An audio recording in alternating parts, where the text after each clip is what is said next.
অ্যারল একজন তরুণ ছেলে যে একটি ফ্যান্টাসি জগতে বাস করে, যেখানে প্রত্যেককে তাদের কনস্টেলেশনের পক্ষ থেকে একটি বিশেষ ক্লাসের মাধ্যমে আশীর্বাদ প্রদান করা হয়। এই ক্লাসই ঠিক করে দেয় যে বড় হয়ে তারা কি হবে, এবং যখন তাদের বয়স 10 বছর হয় তখন এটি জানানো হয়। আজ অ্যারলের সেই বিশেষ দিন, কারণ সে মাত্রই 10 বছরে পা দিয়েছে এবং তাকে তার নতুন ক্লাস দেওয়া হবে। তার বাবা মা এবং বোন বেশ উত্তেজিত। তারা মনে মনে ভাবছে অ্যারল হয়তো খুব দারুণ কোনো ক্লাস পাবে, কিন্তু অ্যারল নিজে এই পুরো সিস্টেম নিয়ে একদমই অনাগ্রহী বলে মনে হচ্ছে। নাস্তা শেষ করে সবাই দ্রুত চার্চের দিকে রওনা দেয়, যেখানে একজন পুরোহিত অল্টারের কাছে দাঁড়িয়ে থাকেন। তিনি ছোট ছোট ছেলেদের কপালে হাত রেখে তাদের ক্লাস বলে দেন। মানে সব জগতেই সম্ভবত এই প্রক্রিয়া একই রকম হয়। তিনি প্রতিটি বাচ্চাকে বলতে থাকেন কে কামার হবে আর কে শেফ। অ্যারলের বোন তাকে জানায় যে ক্লাসের উপর বাবা মায়ের ক্লাসেরও একটা প্রভাব থাকে, তাই সম্ভাবনা আছে যে সে আসলেই দারুণ কিছু পাবে। যখন অ্যারলের সিরিয়াল আসে, সে সামনে এগিয়ে যায় এবং চারপাশের মানুষজন উত্তেজিত হয়ে ফিসফিস করতে থাকে। সবাই ভাবছিল সোর্ড স্যান্ট মা এবং আর্ক মেজ বাবার ছেলেকে কোন কিংবদন্তি ক্লাস দেওয়া হবে। পুরোহিত নিজেও কিছুটা রোমাঞ্চিত হয়ে পড়েন, কিন্তু যেই তিনি অ্যারলের কপালে স্পর্শ করেন অমনি থেমে যান। কিছুই হয় না। কিছুক্ষণ পর তিনি করুণার দৃষ্টিতে নিজের দিকে তাকিয়ে জানান যে অ্যারল কোনো ক্লাস ছাড়াই জন্মেছে। কিছুদিন কেটে যায়। অ্যারলের বাবা মা তার মন ভালো করার চেষ্টা করেন। তারা বলেন যে তার কাজের চিন্তার করার দরকার নেই, সে সব সময় তাদের বাড়ির বেসমেন্টেই থাকতে পারবে। কিন্তু আশ্চর্যের বিষয় হলো অ্যারল নিজে এ নিয়ে মোটেও চিন্তিত নয়। সে তার পরিবারকে জানায় যে সে হতাশ নয়, কারণ ছোটবেলা থেকেই সে তলোয়ার চালনা বা সোর্ডসম্যানশিপ প্র্যাকটিস করে আসছে। দিনরাত ট্রেনিং, প্রতিদিন নিজের সীমাবদ্ধতাকে ছাড়িয়ে যাওয়ার চেষ্টা। অবশ্যই যদি সে সোর্ডসম্যান ক্লাস পেয়ে যেত তবে সবকিছু আরও সহজ হতো, কিন্তু সেটা ছাড়াও সে তার প্রচণ্ড শক্তিশালী মায়ের সাথে যে কঠিন ট্রেনিং করে এসেছে তার জোরেই দুনিয়ায় নিজের জায়গা করে নিতে পারবে। তার কথা শুনে পরিবারের সবাই কিছুটা স্বস্তি পায়। এরপর অ্যারল একা কিছুক্ষণ সময় কাটানোর জন্য বাইরে বের হয়। তখনই সে ট্রেনিং গ্রাউন্ড থেকে হইচই শুনতে পায়। সেখানে সে দেখে দুজন ছেলে লড়াইয়ের মহড়া করছে। তাদের বেসিকগুলো বেশ দুর্বল মনে হচ্ছিল, কিন্তু শুধুমাত্র সোর্ডসম্যান ক্লাসের আশীর্বাদই তাদের বেশ দক্ষ যোদ্ধায় পরিণত করেছে। তারা অ্যারলকে দেখে ফেলে এবং জিজ্ঞেস করে সে ওখানে কেন দাঁড়িয়ে আছে। অ্যারল স্বাভাবিকভাবে বলে যে সে শুধু দেখতে এসেছে। এতে তারা দুজনেই হেসে ওঠে। তারা দাবি করে যে ক্লাস ছাড়া কোনো ব্যক্তি কখনোই একজন প্রকৃত সোর্ডসম্যানের সাথে লড়াই করতে পারে না, এবং নিজেদের দক্ষতা দেখানোর জন্য একে অপরের ওপর তলোয়ার দিয়ে আঘাত করতে থাকে। কিন্তু অ্যারল এতে মোটেও মুগ্ধ হয় না। সে শান্তভাবে জিজ্ঞেস করে তারা কি তার সাথে লড়তে চাইবে কিনা। ছেলেরা ভাবে সে মজা করছে, তবুও তারা ম্যাচের জন্য রাজি হয়ে যায়। লড়াই শুরু হওয়ার আগে এক ছেলে জিজ্ঞেস করে অ্যারলের কি ডিভাইন প্রোটেকশন আছে। ক্লাস ছাড়াও প্রতিটি মানুষ জন্মগতভাবে ডিভাইন প্রোটেকশন নিয়ে জন্মায়। এটি একটি অদৃশ্য দেয়াল যা তাদের আঘাত থেকে রক্ষা করে, তবে সামনের জন যদি অনেক বেশি শক্তিশালী হয় তবে এটি ভেঙেও যেতে পারে। অ্যারল মাথা নাড়ায়। তার মানে ছেলেটি এখন কোনো দ্বিধা ছাড়াই পূর্ণ শক্তি দিয়ে আক্রমণ করতে পারবে। কিন্তু অ্যারল কিছুটা আত্মবিশ্বাসী স্বরে বলে দেয় যে এই ধরনের পুচকেদের হারানোর জন্য তার ডিভাইন প্রোটেকশনেরও প্রয়োজন নেই। এই কথা শুনেই সে রাগে তার দিকে দৌড়ে আসে এবং সজোরে নিজের তলোয়ার চালায়। অ্যারল খুব সহজেই সেই আক্রমণ ঠেকিয়ে দেয়, যা দেখে ছেলেটি অবাক হয়ে যায় এবং ঘাবড়ে গিয়ে বারবার এলোপাথারি তলোয়ার ঘোরাতে থাকে। কিন্তু অ্যারল প্রতিটি আক্রমণ শান্তভাবে ব্লক এবং প্রতিহত করতে থাকে। ছেলেটি মরিয়া হয়ে ওঠে এবং তার বন্ধু পেছন থেকে লাফিয়ে অ্যারলকে ফেলে দেওয়ার চেষ্টা করে, কিন্তু অ্যারল বিদ্যুতের গতিতে সরে যায় এবং ঠিক সময় নিজেকে বাঁচিয়ে নেয়। তখন সে বুঝতে পারে যে তার মায়ের তুলনায় এই দুজন তার কাছে কিছুই না। হয়তো দুজনের সাথে একসাথে লড়াটাই কিছুটা মজার হবে। এ কথা ভেবেই সে সামনে এগিয়ে যায় এবং এক ছেলের চিবুকে তলোয়ারের হাতল দিয়ে সরাসরি আঘাত করে তাকে নকআউট করে দেয়। অন্য ছেলেটি তার বন্ধুর ওপর হোঁচট খেয়ে ভারসাম্য হারিয়ে ফেলে এবং মাটিতে পড়তেই কুপকাত হয়ে যায়। তারা দুজনেই কাঁদতে কাঁদতে এটাকে অন্যায় বলতে থাকে, ঠিক যেন হারের গ্লানি সহ্য করতে না পারা বাজে খেলোয়াড়। তখনই হঠাৎ এক লাল ছেলে রিংয়ে প্রবেশ করে এবং ওই দুজনকে বকা দিয়ে চুপ করিয়ে দেয়। সে বলে এটা যদি যুদ্ধক্ষেত্র হতো তবে তারা এতক্ষণে মরেই যেত। অ্যারল তাকে চিনতে পারে না, কিন্তু সেই লাল ছেলেটি সম্ভবত অ্যারলকে চেনে, কারণ সে সরাসরি অ্যারলের কাছে আসে এবং তাকে লড়াইয়ের চ্যালেঞ্জ জানায়। সে দাবি করে যে অ্যারল ওই দুজনকে শুধু এই জন্য হারিয়েছে কারণ সে তার সোর্ড সেন্ট মায়ের কাছ থেকে জন্মগত কিছু দক্ষতা পেয়েছে, কিন্তু ক্লাস না থাকার কারণে সে কখনোই একজন প্রশিক্ষিত সোর্ডসম্যানের সামনে টিকতে পারবে না। সে ক্যাপ্টেন ইভ্যান্সের ছেলে, যিনি গ্রামরক্ষী বাহিনীর প্রধান। অ্যারলের হঠাৎ মনে পড়ে যায় যখন ক্যাপ্টেন তার মায়ের কাছে সাহায্য চাইতে এসেছিল, কিন্তু এই ছেলেটিকে সেই রুক্ষ লোকটার মতো একদমই দেখায় না। ছেলেটি চিৎকার করে বলতে থাকে যে কিভাবে সবাই সব সময় তার মাকেই বেশি কৃতিত্ব দেয়, অথচ তার বাবাও একজন বিশেষজ্ঞ সোর্সম্যান। তাই এখন এটা প্রমাণ করার সময় এসেছে যে কোন পরিবারটি বেশি সেরা, আর সে অ্যারলকে লড়াইয়ে হারিয়ে সেটা দেখিয়ে দেবে। দুজনেই লড়াইয়ের প্রস্তুতি নেয় এবং এখান থেকেই ম্যাচটি আনুষ্ঠানিকভাবে শুরু হয়। লাল চুলের ছেলেটি তক্ষুনি আক্রমণ শুরু করে। সে পরিষ্কারভাবে চেষ্টা করছিল যত দ্রুত সম্ভব একটি চূড়ান্ত আঘাত হানতে, কিন্তু অ্যারল ছোটবেলা থেকেই তার মায়ের সাথে ট্রেনিং করে আসছে, তাই তার রক্ষণভাগ বা ডিফেন্স ছিল বেশ মজবুত। দুজনেই ট্রেনিং গ্রাউন্ডে বিদ্যুতের গতিতে এদিক ওদিক ছুটে বেড়াতে থাকে এবং একে অপরের উপর আঘাত হানতে থাকে। এই দৃশ্য দেখে মাটিতে পড়ে থাকা ওই দুই পুচকে একদম স্তব্ধ হয়ে যায়। অ্যারল তখন লক্ষ্য করে যে লাল চুলের ছেলেটি বাকি দুজনের চেয়ে অনেক বেশি শক্তিশালী, কিন্তু সে রাগের মাথায় লড়াই করছে, আর সেটাই তাকে অগোছালো করে দিচ্ছে। অ্যারল সুযোগ খোঁজার চেষ্টা করে এবং সামনে ঝাঁপিয়ে পড়তে যায়, কিন্তু লাল চুলের ছেলেটি আগে থেকেই প্রস্তুত ছিল এবং তার বিশেষ এরিয়াল স্ল্যাশ ব্যবহার করে। অ্যারল একটি আঘাত ঠেকিয়ে দিলেও দ্বিতীয়টি সরাসরি তার বুকে লাগে এবং সে মাটিতে পড়ে যায়। অ্যারল অবাক হয়ে জিজ্ঞেস করে এটা কোন ধরনের কৌশল ছিল। ছেলেটি তখন বিদ্রুপ করে বলে এটি একটি স্কিল যা এর মতো ক্লাস ছাড়া লুজাররা কখনোই শিখতে পারবে না। সেই হারের পর বেশ কয়েকদিন কেটে যায়, কিন্তু অ্যারলের ভেতরে এক নতুন জেদ দানা বাঁধে। সে নিজের তলোয়ার নিয়ে বনের ভেতরে যায় এবং একটি ডামি টার্গেটের উপর নিজে নিজে প্র্যাকটিস শুরু করে। অগণিত চেষ্টার পর অবশেষে সে সেই টুইন স্ল্যাশ হুবহু রপ্ত করে ফেলে, যা গতবার তাকে হারিয়ে দিয়েছিল। সে আনন্দ করার সুযোগ পাওয়ার আগে ঝোপঝাড় থেকে একটি গবলিন তাকে অতর্কিত আক্রমণ করে বসে, কিন্তু এটি অ্যারলের জন্য কোনো ব্যাপারই ছিল না। অ্যারল ঘুরে দাঁড়িয়ে তার নতুন শেখা টুইন স্ল্যাশ চালিয়ে দেয় এবং গবলিনটি সরাসরি মাটিতে লুটিয়ে পড়ে। সে তার এই নতুন টেকনিক নিয়ে কিছুটা উত্তেজিত হতে না হতেই হঠাৎ বনের গভীর থেকে একটি বিশাল গর্জন ভেসে আসে, যা অ্যারলকে ভেতর থেকে কাঁপিয়ে দেয়। সে তখনই গ্রাহের দিকে পালানোর সিদ্ধান্ত নেয় যাতে রক্ষী বাহিনীকে সতর্ক করতে পারে, কিন্তু তখনই সে একটি ছেলের চিৎকার শুনতে পায় এবং ওখানেই থমকে দাঁড়ায়। সে বুঝতে পারে রক্ষীরা আসার আগেই হয়তো অনেক দেরি হয়ে যাবে, তাই সে নিজেই বনের ভেতরে যাওয়ার সিদ্ধান্ত নেয়। সে খুব সাবধানে এগোতে থাকে এবং এরপর একজন আহত ছেলেকে দেখতে পায়। সে আর কেউ নয়, সেই লাল চুলের ছেলেটি যে তাকে ট্রেনিংয়ে হারিয়েছিল। ছেলেটিকে দেখে মনে হচ্ছিল সে মারাত্মকভাবে মার খেয়েছে, শরীর থেকে রক্ত ঝরছে এবং সে নিজের তলোয়ার উঁচিয়ে তার শত্রুর দিকে তাকিয়ে আছে, যে আসলে একটি বিশাল হপ গবলিন। অ্যারলও বাস্তবে এমন মনস্টার আগে কখনো দেখেনি, কারণ এগুলো সাধারণত গ্রামের কাছাকাছি আসে না। অ্যারল এক সেকেন্ডের জন্য ভাবে যে তার কি সাহায্যের জন্য পালানো উচিত, কারণ সে জানে না এই মনস্টারকে সে হারাতে পারবে কিনা। কিন্তু পরক্ষণেই সে বুঝতে পারে যদি সে চলে যায় তবে লাল চুলের ছেলেটি নিশ্চিত মারা যাবে। অবশেষে সে মনস্থির করে ফেলে। হপ গবলিনের পেছনে চুপি চুপি গিয়ে হাজির হয় এবং যেই মনস্টারটি শেষ আঘাত হানতে যায়, অ্যারল তক্ষুনি একটি শক্তিশালী টুইন স্ট্রাইক চালিয়ে দেয়, যা গবলিনটিকে সরাসরি চিরে ফেলে এবং সেটি ওখানেই মারা যায়। মাটিতে পড়ে থাকা হপ গবলিনকে দেখে ছেলেটি অবাক হয়ে যায়, কিন্তু তার চেয়েও বড় ধাক্কা লাগে এটা দেখে যে অ্যারল সেই আক্রমণটি ব্যবহার করেছে যা সে নিজে বছরের পর বছর ট্রেনিং এবং নিজের ক্লাসের শক্তির জোরে শিখেছিল। অ্যারল তাকে সুস্থ হওয়ার জন্য কিছুটা পবিত্র পানি দেয় এবং তখনই ছেলেটি জিজ্ঞেস করে সে এটা কিভাবে করল। অ্যারল শান্তভাবে বলে যে এর সাথে ক্লাসের কোনো সম্পর্ক নেই, যথেষ্ট দক্ষতা, গতি এবং শক্তি থাকলে যে কেউ এটা করতে পারে। সে ব্যাখ্যা করে যে গতবার টুইন স্ল্যাশের কাছে হারার পর সে সেটাকে খুব গভীরভাবে পর্যবেক্ষণ করেছে, বারবার প্র্যাকটিস করেছে, এর মূল বিষয়গুলো বুঝেছে এবং এখন সে এই আক্রমণকে নিজের মতো নিয়ন্ত্রণ করতে পারে। ছেলেটি তখনও পুরোপুরি বিশ্বাস করতে পারে না এবং অ্যারলকে আবারও লড়াইয়ের চ্যালেঞ্জ জানায়, যা অ্যারল হাসি মুখে গ্রহণ করে। দুজনেই একে অপরের সামনে দাঁড়ায় এবং একসাথে নিজেদের ক্ষমতা ব্যবহার করে। ছেলেটির জন্য এটি ছিল একটি বিশাল ধাক্কা, কারণ অ্যারল শুধু তার আঘাত ঠেকিয়ে দেয়নি, বরং তাতে একটি তৃতীয় আঘাত যোগ করে তাকে সরাসরি মাটিতে ফেলে দেয়। ক্যাপ্টেনের ছেলে রাগে ফেটে পড়ে, কিন্তু অ্যারল শান্তভাবে বলে যে সে নির্দিষ্ট কোনো সীমাবদ্ধতায় আটকা পড়েনি। তার একমাত্র সীমা হলো তার নিজস্ব শক্তি এবং দক্ষতা, মানে যদি সে যথেষ্ট দক্ষ হয় তবে সে যত খুশি ততগুলো স্ল্যাশ যোগ করতে পারবে। ছেলেটি পুনরায় উঠে দাঁড়িয়ে আরও একটি দ্রুত লড়াই শুরু করে, কিন্তু এবারও সে আগের চেয়ে শক্তিশালী তৃতীয় একটি স্ল্যাশের আঘাতে কুপকাত হয়।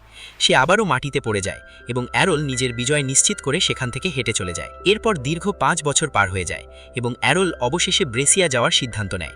এটি এমন এক রাজ্য যা তলোয়ার চালনা বা সোর্সম্যান হিপের জন্য বিখ্যাত।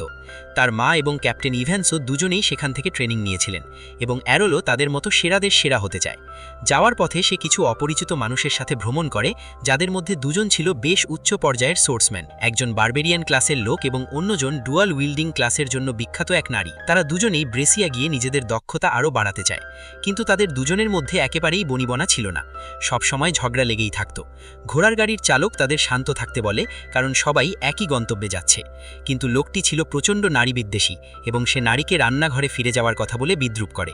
তাদের তর্কতর্কি আরও বাড়ত, কিন্তু ঠিক তখনই গাড়ির চালক চিৎকার করে সবাইকে তলোয়ার প্রস্তুত করতে বলে, কারণ বিপদ সামনে। অ্যারল শান্তভাবে ওপরের দিকে তাকায় এবং দেখে সামনে একদল অর্ক এবং তার এক বিশাল নেতা রাস্তা আটকে দাঁড়িয়ে আছে। তারা স্পষ্টতই কাউকে জ্যান্ত ছাড়ার মুডে নেই। গাড়িতে থাকা 2 শিশু ভয় পেয়ে বারবেরিয়ানের কাছে সাহায্য চায়, কিন্তু লোকটি পুরোপুরি কাপুরুষ এবং স্বার্থপর প্রমাণিত হয়। সে বলে যে অন্যের জন্য সে নিজের জীবন ঝুঁকির মুখে ফেলবে না এবং গাড়ি থেকে লাফ দিয়ে পালিয়ে যায়। ওই নারীও তার পিছু পিছু যায় এবং বলে যে এই পৃথিবীতে সবাই যার যার নিজের পথ দেখে। গাড়ির চালক দুশ্চিন্তায় পড়ে যায়। সে ভাবছিল যাত্রীদের নিয়ে এই অর্কের বলকে হাত থেকে পালাতে পারবে কিনা। কিন্তু কিছু করার আগেই অ্যারোল কোনো কথা না বলে গাড়ি থেকে নেমে পড়ে এবং মনস্টারগুলোর দিকে এগিয়ে যেতে থাকে। চালক তাকে পেছনে সরতে এবং নিজের জীবন বাঁচাতে চিৎকার করে, কিন্তু অ্যারোল তাকে উপেক্ষা করে প্রথম অর্কটির ওপর ঝাঁপিয়ে পড়ে এবং তার হৃৎপিণ্ডে তলোয়ার বসিয়ে দেয়। চালক তার অবিশ্বাস্য গতি এবং নিখুঁত লক্ষ্য দেখে স্তব্ধ হয়ে যায়। অ্যারোল চোখের পলকে অর্কদের সামনে থেকে অদৃশ্য হয়ে যাচ্ছিল এবং একে একে তাদের ধরাশায়ী করতে থাকে। দুর্ভাগ্যবশত কিছুক্ষণ পর সে চারপাশ থেকে অর্কদের দ্বারা ঘেরাও হয়ে যায়। এর মানে হলো সে এখন তার ড্যাশিং স্কিল ঠিকমতো ব্যবহার করতে পারবে না। কিন্তু চালকের জন্য এটি ছিল চরম বিস্ময়ের মুহূর্ত, যখন অ্যারোল একটি লেজেন্ডারি কৌশল ব্যবহার করে যাকে বলা হয় ব্লেড ড্যান্স, যেখানে সে গোল গোল ঘুরতে ঘুরতে সবাইকে একসাথে চিড়ে ফেলে। চালক বুঝতেই পারছিল না যে অ্যারোল কিভাবে এই স্কিল ব্যবহার করছে, কারণ এই টেকনিক সাধারণত শুধু সোর্স প্রিন্সেস ক্লাসের সোর্সম্যানরাই ব্যবহার করে এবং তারা সবসময় নারী হয়। অ্যারোল অবশ্য কোনো লিঙ্গভেদে বিশ্বাস করে না এবং না থেমে সে সরাসরি অর্ক লিডারের দিকে দৌড়ে যায়। সেটির ভারী আক্রমণটি নিখুঁতভাবে এড়িয়ে গিয়ে অ্যারোল এক লাফে মনস্টারটির ওপরে উঠে পড়ে এবং তলোয়ারটি তার খুলির গভীরে ঢুকিয়ে দেয়। মনস্টারটি তক্ষুনি মারা যায়। সে ফিরে এসে স্তম্ভিত চালককে যাত্রা চালিয়ে যেতে বলে। তখনই গাড়িতে থাকা এক শিশু জিজ্ঞেস করে সে কোন ক্লাসের। অ্যারোল স্বাভাবিকভাবে উত্তর দেয় যে তার কোনো ক্লাস নেই। একথা শুনে সবাই যেন জমে যায়। অ্যারোলের মনে পড়ে 5 বছর আগে যখন সে তার মাকে টুইন ব্লেড স্কিল দেখিয়েছিল, তখন তার মা ভেবেছিলেন তিনি হয়তো কল্পনা করছেন। কিন্তু যখন অ্যারোল জানাল যে সে প্রতিটি স্কিল কপি করার জন্য নিজেকে তৈরি করছে, তখন তিনি অত্যন্ত খুশি হয়েছিলেন এবং কথা দিয়েছিলেন যে সোর্ড প্রিন্সেস ক্লাসের সব টেকনিক তাকে শিখিয়ে দেবেন। বর্তমানে ফিরে আসতেই চালক তাকে ডাকে এবং জানায় যে তারা ব্রেসিয়া পৌঁছে গেছে, তলোয়ারের দেশ। অ্যারোল গাড়ি থেকে নামে এবং শহরের কেন্দ্রে কোমরে তলোয়ার বাঁধা মানুষের ভিড় দেখে কিছুটা অভিভূত হয়। সে চালকের দিকে ফিরে জিজ্ঞেস করে যে তিনি কি অ্যাডভান্স লেভেলের সোর্সম্যান। প্রথমে চালক স্বাভাবিকভাবে বলে যে সে শুধু একজন সাধারণ চালক, কিন্তু অ্যারোল জানত যে শুধু একজন দক্ষ সোর্সম্যানই তার ওই তাৎক্ষণিক মুভগুলো চিনতে সক্ষম। অবশেষে ড্রাইভার স্বীকার করেন যে তিনি হোলি নাইট ক্লাসের সদস্য, যা বেশ উচ্চমানের একটি ক্লাস হিসেবে পরিচিত, কিন্তু তিনি সবসময় লড়াই করতে করতে বিরক্ত হয়ে যান, তাই মাঝে মধ্যেই সাধারণ ড্রাইভার সেজে চিল করা পছন্দ করেন। হোলি নাইট অ্যারোলকে এটাও বলেন যে সম্ভবত শহরে এটিই তার প্রথমবার এবং তাকে শুরুতেই নিজের জন্য একটি গিল্ড খুঁজে নিতে হবে, কারণ গিল্ড ছাড়া সে টুর্নামেন্টগুলোতে লড়তে পারবে না। আর এখানে নাম কামানো এবং টাকা উপার্জনের প্রধান উপায় হলো টুর্নামেন্ট জেতা। অ্যারোল উত্তর দেয় যে টাকার প্রতি তার কোনো আগ্রহ নেই, সে শুধু এখানকার সবচেয়ে শক্তিশালী সোর্সম্যানদের সাথে লড়তে চায়। ড্রাইভার তাকে সতর্ক করে বলেন যেন সে বিষাক্ত কর্পোরেট গিল্ডগুলো থেকে দূরে থাকে, কারণ তারা মানুষের আত্মা পর্যন্ত চুষে নেয় এবং সেটা মোটেও ভালো কোনো উদ্দেশ্যে নয়। এটুকু বলে তিনি চলে যান এবং অ্যারোল শহরের ভেতরে হাঁটতে শুরু করে। সেখানে চারদিকে মানুষ নিজ নিজ গিল্ডের প্রচার করছিল, সদস্য নিয়োগের পোস্টার লাগাচ্ছিল এবং সোর্সম্যানরা লাইনে দাঁড়িয়ে নিজেদের ভাগ্য পরীক্ষা করছিল। রাস্তায় হঠাৎ অ্যারোলের সাথে এক সোনালি চুলের ছোটোখাটো মেয়ের ধাক্কা লাগে। মেয়েটি কোনো সতর্কতা ছাড়াই অ্যারোলকে জাপটে ধরে খুব দ্রুত বলতে থাকে যে সে একটি বিখ্যাত গিল্ডের সদস্য এবং চায় অ্যারোল যেন তাদের সাথে যোগ দেয়। অ্যারোল তক্ষুনি সন্দেহ পোষণ করে, কারণ মেয়েটিকে খুব মরিয়া মনে হচ্ছিল, তাই সে সরাসরি মানা করে দেয়। কিন্তু মেয়েটি নাছোড় বাঁধা, সে বারবার অনুরোধ করতে থাকে। অ্যারোল মোটেও পটে যাওয়ার মতো ছেলে নয় এবং সে দৃঢ়ভাবে প্রত্যাখ্যান করতে থাকে। সে মেয়েটিকে জিজ্ঞেস করে এখানকার সবচেয়ে শক্তিশালী গিল্ড কোনটি। মেয়েটি কিছুটা অনিচ্ছা সত্ত্বেও জানায় যে শ্যাডো ব্লেড গিল্ড বর্তমানে শীর্ষে আছে, কারণ সেখানে 8টি সোর্ড গ্লাস রয়েছে। অ্যারোল ঠিকানা জেনে নেয় এবং সময় নষ্ট না করে সেদিকে রওনা হয়। পথে একজন গার্ড তাকে থামায় এবং পরীক্ষার জন্য রিসেপশনের দিকে পাঠিয়ে দেয়। রিসেপশনে গিয়ে সে দেখে উচ্চাকাঙ্ক্ষী সোর্সম্যানদের লম্বা লাইন, যারা গিল্ডে ঢোকার আশা নিয়ে দাঁড়িয়ে আছে। এটি দেখে অ্যারোলও কিছুটা উত্তেজিত হয়।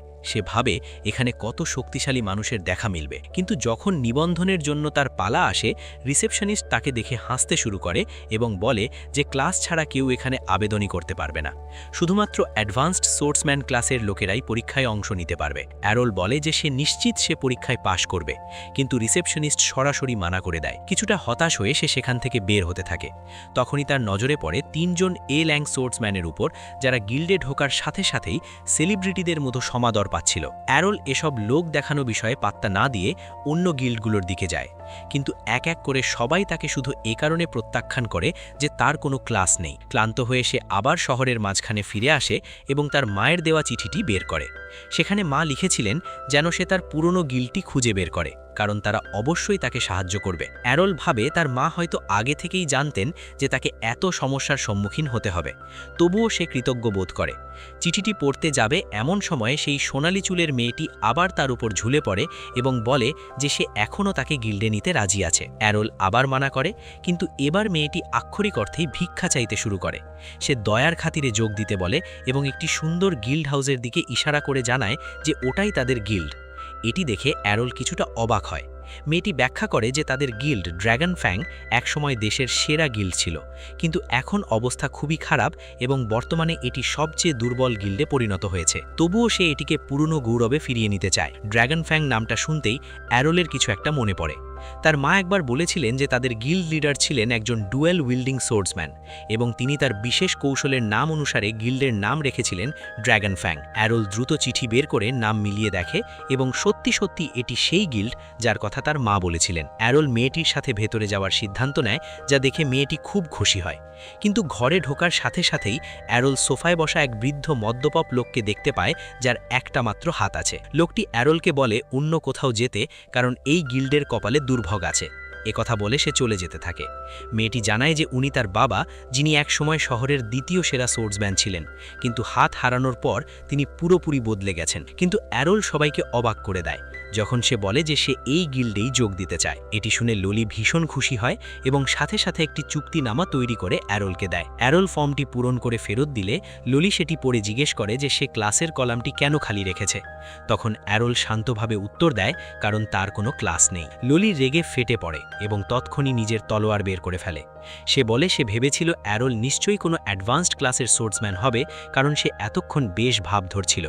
কিন্তু সে আর কিছু বলার আগেই দরজা খুলে যায় এবং এক লাল চুলের সুন্দরী রুমে প্রবেশ করে। ললি সাথে সাথে তার দিকে ছুটে যায় এবং প্রায় কেঁদে কেঁদে অভিযোগ করে যে এই ক্লাসলেস গাধাটি তাকে ধোঁকা দিয়ে গিল্ডে ঢুকে পড়েছে। এটি শুনেই রের নজর অ্যারলের উপর পড়ে এবং সে কিছুটা অবাক হয়ে বলে যে সে ভাবতেই পারি না তাকে এখানে আবার দেখবে। অ্যারল বিভ্রান্ত হয়ে জিজ্ঞেস করে সে তাকে কি করে চেনে। রেও নিজে কিছুটা অবাক হয় এবং বলে তারা দুজনেই একই গ্রামের ছিল এবং একসাথে ট্রেনিং করত। বিষয়টি প্রথমে অ্যারলের মাথায় না ঢুকলেও হঠাৎ তার মনে পড়ে যে লাল চুলের যে ছেলেটির সাথে সে এতবার লড়াই করেছিল সে আসলে ছেলে নয়, বরং একটি মেয়ে ছিল। ললিও এই কাহিনী জানত এবং উত্তেজিত হয়ে রেকে জিজ্ঞেস করে যে এটাই কি সেই ক্লাসলেস ব্যক্তি যে তাকে ছোটবেলায় হারিয়ে দিয়েছিল, কারণ সে সব সময় ভাবত এটি হয়তো শুধুমাত্র একটি গল্প। রে এখনও সেই পুরনো হারের কথা ভুলতে পারেনি এবং সময় নষ্ট না করে অ্যারলকে লড়াইয়ের চ্যালেঞ্জ জানিয়ে দেয়। লড়াই শুরু হয় এবং রে সাথে সাথে টুইন স্ল্যাশ আক্রমণ চালায়। অ্যারল ভেবেছিল সে এটি প্রতিহত করতে পারবে, কিন্তু সে অবাক হয়ে দেখে রের স্ল্যাশগুলো তার নিজের আক্রমণকে উড়িয়ে দিয়ে সরাসরি তার বুকে আঘাত করে। এটি অ্যারলকে বিভ্রান্ত করে দেয়। তখন রে প্রকাশ করে যে তার কাছে পাওয়ার সোর্ডসম্যান ক্লাস রয়েছে। এই কারণে সে সাধারণ তলোয়ারের চেয়ে 5 গুণ ভারী ব্লেড চালাতে পারে, অর্থাৎ তার প্রতিটি আঘাতে 5 গুণ বেশি শক্তি থাকে। এটি দেখে অ্যারল মুগ্ধ হয় যে এত ভারী অস্ত্র ব্যবহার করার পরেও রে নিজের গতি বজায় রাখতে পারছে, কিন্তু তার গতি অ্যারলের গতির সামনে কিছুই নয়। পরের বার যখন রে আক্রমণ করে, অ্যারল নিজের একটি ছায়া প্রতিচ্ছবি তৈরি করে যা রেকে বিভ্রান্ত করে দেয় এবং সে পেছন থেকে এসে রের পিঠে আঘাত করে। রে হতভম্ব হয়ে যায় এবং বারবার চেষ্টা করেও ফল একই থাকে। সে বিশ্বাসই করতে পারে না যে অ্যারল এমন একটি টেকনিক ব্যবহার করছে যা শুধুমাত্র সবচেয়ে উন্নত বা অ্যাডভান্সড সোর্সম্যানদের জন্য। এদিকে অ্যারল বুঝতে পারে যে রে সাধারণ আঘাতে দমে যাওয়ার মতো নয়, সে বেশ শক্তপোক্ত। রেও এটি বুঝতে পারে এবং নিজের শক্তিশালী আঘাত দিয়ে লড়াই শেষ করার চেষ্টা করে, কিন্তু অ্যারল তার মায়ের সিগনেচার কাউন্টার ব্যবহার করে এবং রে হাঁটু গেড়ে বসে পড়ে। লড়াই সেখানেই শেষ হয়। এরপর ললির আচরণ পুরোপুরি বদলে যায় এবং সে অ্যারলকে আবার উষ্ণ অভ্যর্থনা জানায়। সাথে সে জানায় যে তাদের গিল্ড এই মুহূর্তে ঋণের জালে জর্জরিত। এই ঋণ থেকে মুক্তি পেতে তাদের টুর্নামেন্টে অংশ নিতে হবে, যেখানে তাদের 3 সদস্যের দল নিয়ে এমন গিল্ডগুলোর সাথে লড়তে হবে যাদের দলে 5 জন সদস্য থাকবে। এটি শুনে অ্যারল অদ্ভুত এক উত্তেজনা অনুভব করে।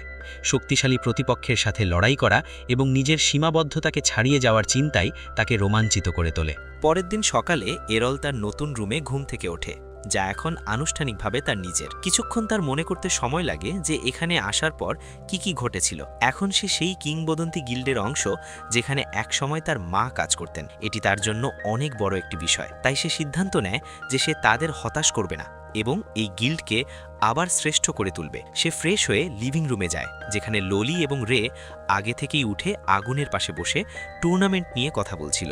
লোলি সাথে সাথে এরলকে আলোচনায় টেনে নেয় এবং বলে যে আগামী সপ্তাহ থেকেই টুর্নামেন্ট শুরু হতে যাচ্ছে।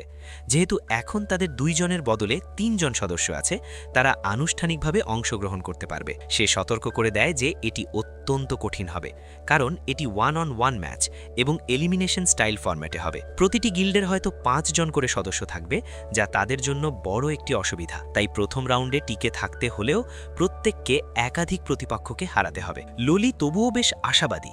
সে বলে যে তাদের দলে ইতিমধ্যে 2 জন বি র্যাঙ্ক সোর্সম্যান আছে, তাই যতক্ষণ না তারা কোনো এ র্যাঙ্ক সোর্সম্যানের মুখোমুখি হচ্ছে, লড়াইগুলো সমান সমান হবে। এরল এই র্যাঙ্কিং সিস্টেমের ব্যাপারে কিছুটা নতুন, তাই সে জিজ্ঞেস করে যে এই র্যাঙ্কগুলো আসলে কি। লোলি ব্যাখ্যা করে যে মোট 5টি র্যাঙ্ক থাকে, এ থেকে ডি পর্যন্ত, যেখানে এ হলো সবার উপরে, আর ব্রেসিয়াতে সাধারণত বি র্যাঙ্ক সোর্সম্যানরাই এ র্যাঙ্ক হিসাবে গণ্য হন। অন্যদিকে ডি র্যাঙ্ক একদম নতুনদের জন্য, যারা কেবল তলোয়ার ধরা শিখেছে। সে গর্বের সাথে দাবি করে যে তারা দুজনেই বি র্যাঙ্ক সোর্সম্যান, এবং যেহেতু এরল রেকে একটি ন্যায্য লড়াইয়ে হারিয়েছে, তার মানে সেও তাদের সমপর্যায়ের। 3 জন বি র্যাঙ্ক সোর্সম্যান নিয়ে শুরুর রাউন্ডগুলোতে তাদের জেতার বেশ ভালো সম্ভাবনা আছে। এটুকু বলে লোলি রান্নাঘরের দিকে চলে যায়, আর এরল নিজের ভাবনায় ডুবে থাকে। রে যখন যেতে শুরু করে, এরল তাকে থামিয়ে জিজ্ঞেস করে যে পাওয়ার সোর্সম্যান হিসাবে তার ক্ষমতাগুলো কি কি। রে তখনও গতকালের হারের কারণে কিছুটা বিরক্ত ছিল, তবুও সে জানিয়ে দেয় যে তার একটি ক্ষমতা হলো সে নিজের বাইরের ম্যানা শিল্ডকে আরও শক্ত করতে পারে, যা কম শক্তির আক্রমণ থেকে তাকে রক্ষা করে। এরল কৌতূহলী হয়ে এ নিয়ে কিছুটা ভাবে যে এমন মূল্যবান টেকনিক সে কিভাবে শিখতে পারে। তখনই হঠাৎ তার মাথায় একটি বুদ্ধি আসে। সে রেকে বলে সে যেন তলোয়ার খাপে রেখেই তাকে আঘাত করে। রে মানা করে দিলেও এরল তার হাত ধরে অনুরোধ করতে থাকে। রে বিষয়টি ভুল বোঝে। সে ভাবে এরল হয়তো কোনো অদ্ভুত চিন্তায় মগ্ন, তবে সে পুরোপুরি অসম্মত হয় না এবং বলে যে তাদের হয়তো আরও স্বাভাবিক কিছু দিয়ে শুরু করা উচিত। এরল দ্রুত পরিষ্কার করে দেয় যে তারা দুজনে সম্পূর্ণ আলাদা বিষয় ভাবছে। সে শুধু চায় রে তাকে মারুক, যাতে সে বুঝতে পারে ম্যানা প্রোটেকশন শিল্ড কিভাবে শক্ত করা যায়, যা একাধিক আক্রমণকারীর বিরুদ্ধে লড়াই করার সময় সবচেয়ে কার্যকর, কারণ এমন পরিস্থিতিতে আঘাত পাওয়ার সম্ভাবনা বেশি থাকে। রে এটি শুনে স্তব্ধ হয়ে যায় এবং জিজ্ঞেস করে সে পাগল হয়ে গেছে কিনা, কারণ স্কিলগুলো কেবল কনস্টেলেশনের স্বর্গীয় কৃপায় পাওয়া যায় এবং সাধারণত শেখা যায় না। কিন্তু এরল কিছুটা ভাব নিয়ে বলে দেয় যে সে যেন চুপ থাকে, কারণ সে ইতিমধ্যে টুইন ব্লেড স্ল্যাশ এবং ইনস্ট্যান্ট ট্রান্সমিশনের মতো স্কিল শিখে ফেলেছে। এটি শুনে রে চুপ হয়ে যায় এবং শেষ পর্যন্ত একবার চেষ্টা করতে রাজি হয়। তারা দুজনে ট্রেনিং গ্রাউন্ডের দিকে যায়, যেখানে রে তার তলোয়ার এরলের হাতে তুলে দেয় এবং সতর্ক করে যে তার ব্লেড সাধারণ তলোয়ারের চেয়ে 5 গুণ ভারী। ব্রুট স্ট্রেংথ স্কিল ছাড়া এরল এটি নাড়াতেও পারবে না। কিন্তু এরল আবার সবাইকে অবাক করে দেয়। সে রের তলোয়ার খাপ থেকে বের করে আশ্চর্যজনক ক্ষিপ্রতা ও সাবলীলতার সাথে ঘোরাতে থাকে। রে আবার বাকরুদ্ধ হয়ে যায় এবং জিজ্ঞেস করে কোনো ক্লাস বা স্কিল ছাড়া সে এসব কিভাবে করছে। এরল শান্তভাবে উত্তর দেয় যে সে যা কিছু শিখেছে তা কেবল একাগ্রতা আর প্রতিদিনের অনুশীলনের মাধ্যমে। সে প্রতিজ্ঞা করে যে সে শুধু কঠোর পরিশ্রম আর চেষ্টার জোরেই তাদের প্রতিভার সমান হবে। এই কথায় রের মন কিছুটা নরম হয় এবং সে তার আগের কথার জন্য ক্ষমা চেয়ে নেয়। তারপর তলোয়ার ফেরত নিয়ে সে ট্রেনিংয়ের জন্য প্রস্তুত হয়, তবে জানিয়ে দেয় যে সে মোটেও দয়া দেখাবে না। এরল রাজি হয় এবং কিছুটা ফ্লার্ট করার চেষ্টা করে, কিন্তু সেই মুহূর্তটি ততক্ষণে পেরিয়ে গেছে এবং রে সরাসরি এরলের মুখে এক ঘা বসিয়ে দেয়। কিছুক্ষণ পর লোলি হন্তদন্ত হয়ে ট্রেনিং গ্রাউন্ডে আসে। তাকে খুব উত্তেজিত এবং চিন্তিত দেখাচ্ছিল। সে জানায় যে তাদের পরবর্তী প্রতিপক্ষ কোন গিল্ড তা সে জেনে গেছে এবং খবরটি মোটেও ভালো নয়। সে জানায় যাদের সাথে লড়াই হতে যাচ্ছে তারা আর কেউ নয় বরং শীর্ষ গিল্ড ব্ল্যাক ব্লেডের সদস্যরা, যাদের দলে 8 জনের বেশি এ র্যাঙ্ক সোর্সম্যান আছে এবং যাদের লিডার হচ্ছে জিও, যাকে ভাইপারের মতো বিষাক্ত মনে হয়। তবে লোলির পিছিয়ে যাওয়ার কোনো পরিকল্পনা নেই এবং সে একটি তেজোদ্দীপ্ত বক্তৃতার সাথে বলে যে তারা তাদের প্রার্থীদের হারানোর জন্য সর্বোচ্চ চেষ্টা করবে। তারপর তার নজর পড়ে এরলের ওপর, যে রের কঠোর ট্রেনিংয়ের পর মাটিতে পড়েছিল। লোলি জিজ্ঞেস করে এরল কি বেঁচে আছে, কিন্তু রে স্বাভাবিকভাবে বলে দেয় যে তারা কেবল বিশেষ ট্রেনিং করছিল। লোলির মনে হয় রে হয়তো নতুন ছেলেটির ওপর নিজের মানসিক চাপ ছাড়ছে। তখন এরল নিজে উঠে দাঁড়িয়ে বলে যে এত মার খাওয়ার পর তার খুব খিদে পেয়েছে এবং কিছু খাবার দরকার। ট্রেনিংয়ের সাথে সাথে পুরো সপ্তাহটি চোখের পলকে কেটে যায় এবং অবশেষে প্রতিযোগিতার দিন আসে। দেশ জুড়ে মানুষ কলোসিয়ামে জড়ো হয় ম্যাচ নিয়ে আলোচনা করতে করতে। এরল ভেনিউর বিশালতা দেখে পুরোপুরি অবাক হয়ে যায়। লোলি কিছু মানুষের কথা শুনতে পায় যারা বলছিল যে ড্র্যাগন ফ্যাং পুরোপুরি ধ্বংস হয়ে যাবে, আর তা শুনে তার রাগ চড়ে যায় কিন্তু রে তাকে থামিয়ে দেয়। এরল লক্ষ্য করে মানুষ এখানে বাজি ধরছে। ললি তাকে জানায় যে তাদের লড়াইয়ের প্রতিকূলতা বা অডস 22:1। এরল বলে এটি তো বেশ চমৎকার, কিন্তু ললি তাকে চুপ থাকার জন্য চিৎকার করে, কারণ এর মানে হলো পুরো শহরই মনে করে তারা ব্ল্যাক ব্লেড গিল্ডকে হারাতে পারবে না। তবে এটি সাপের বড় হতে পারে, কারণ যদি তারা জিতে যায় তাহলে একটি ম্যাচ থেকেই তারা প্রচুর টাকা পেয়ে যাবে। রে তাকে শান্ত করার চেষ্টা করে, কিন্তু ললি ততক্ষণে পুরো আগুন মোড়ে আছে। সে ঘোষণা করে যে এই ম্যাচ তাদের যে কোনো মূল্যেই জিততে হবে, কারণ হারলে সব শেষ হয়ে যাবে। আর এ কারণেই সে গিল্ড হাউস বন্ধক রেখে লোন নিয়েছে, যাতে জিতলে তাদের জীবন বদলে যায় এবং কেউ তাদের ওই ভাঙাচোরা গিল্ড বলে তুচ্ছতাচ্ছিল্য করতে না পারে। রে জিজ্ঞেস করে যদি তারা হারে তাহলে কি হবে। ললি উত্তর দেয় তখন তো সব এমনিতেই শেষ হয়ে যাবে। তখনই এক ব্যক্তি তাদের ডাকে। সে আর কেউ নয়, ব্ল্যাক ব্লেড গিল্ডের লিডার জিও। সে ললিকে ছোট করতে শুরু করে এবং জানায় যে সেই পেছন থেকে কাটসাজি করেছে যাতে প্রথম ম্যাচটি তাদের গিল্ডের সাথেই হয়। তার কাছে এটি একটি সহজ জয় এবং সেই সাথে সে ওই গিল্ডের শেষ চিহ্নটুকুও মুছে দেবে যা একসময় শ্রেষ্ঠ ছিল। সে কিছুটা ব্যঙ্গাত্মক সুরে বলে যে চিন্তা করো না, যদি সে জিতে যায় তাহলে তার মানে হবে তার কাছেই শ্রেষ্ঠ গিল্ড আছে। কিন্তু এটি তখনই সম্ভব যখন তারা তাদের এ র্যাঙ্ক সোর্সম্যানদের হারাতে পারবে। তবে দলে একজন ক্লাসলেস লুজার থাকা অবস্থায় এটি সম্ভব নয়। এটুকু বলে সে নিজের চতুরতার কথা ভেবে হাসে, তাদের গুড লাক জানিয়ে চলে যায়। কিছুক্ষণ পর তারা এরিনায় প্রবেশ করে। এরল লক্ষ্য করে জিও নিজে লড়াই করছে না এবং সে ভাবে এতে কি তাদের জেতার সুযোগ বাড়বে। কিন্তু রে তাকে জানিয়ে দেয় যে ওদের পুরো দলটাই এ র্যাঙ্কের, তাই এতে কিছু যায় আসে না এবং ওদের বর্তমান লাইন আপ স্বাভাবিকের চেয়ে বেশি আক্রমণাত্মক মনে হচ্ছে। অবশেষে যুদ্ধের সময় আসে এবং ঘোষক প্রতিযোগীদের পরিচয় করিয়ে দেয়। ব্ল্যাক ব্লেডসের পক্ষ থেকে সবুজ চুলের এক ছেলে সামনে আসে, যার ক্লাস হলো ফেন্সার।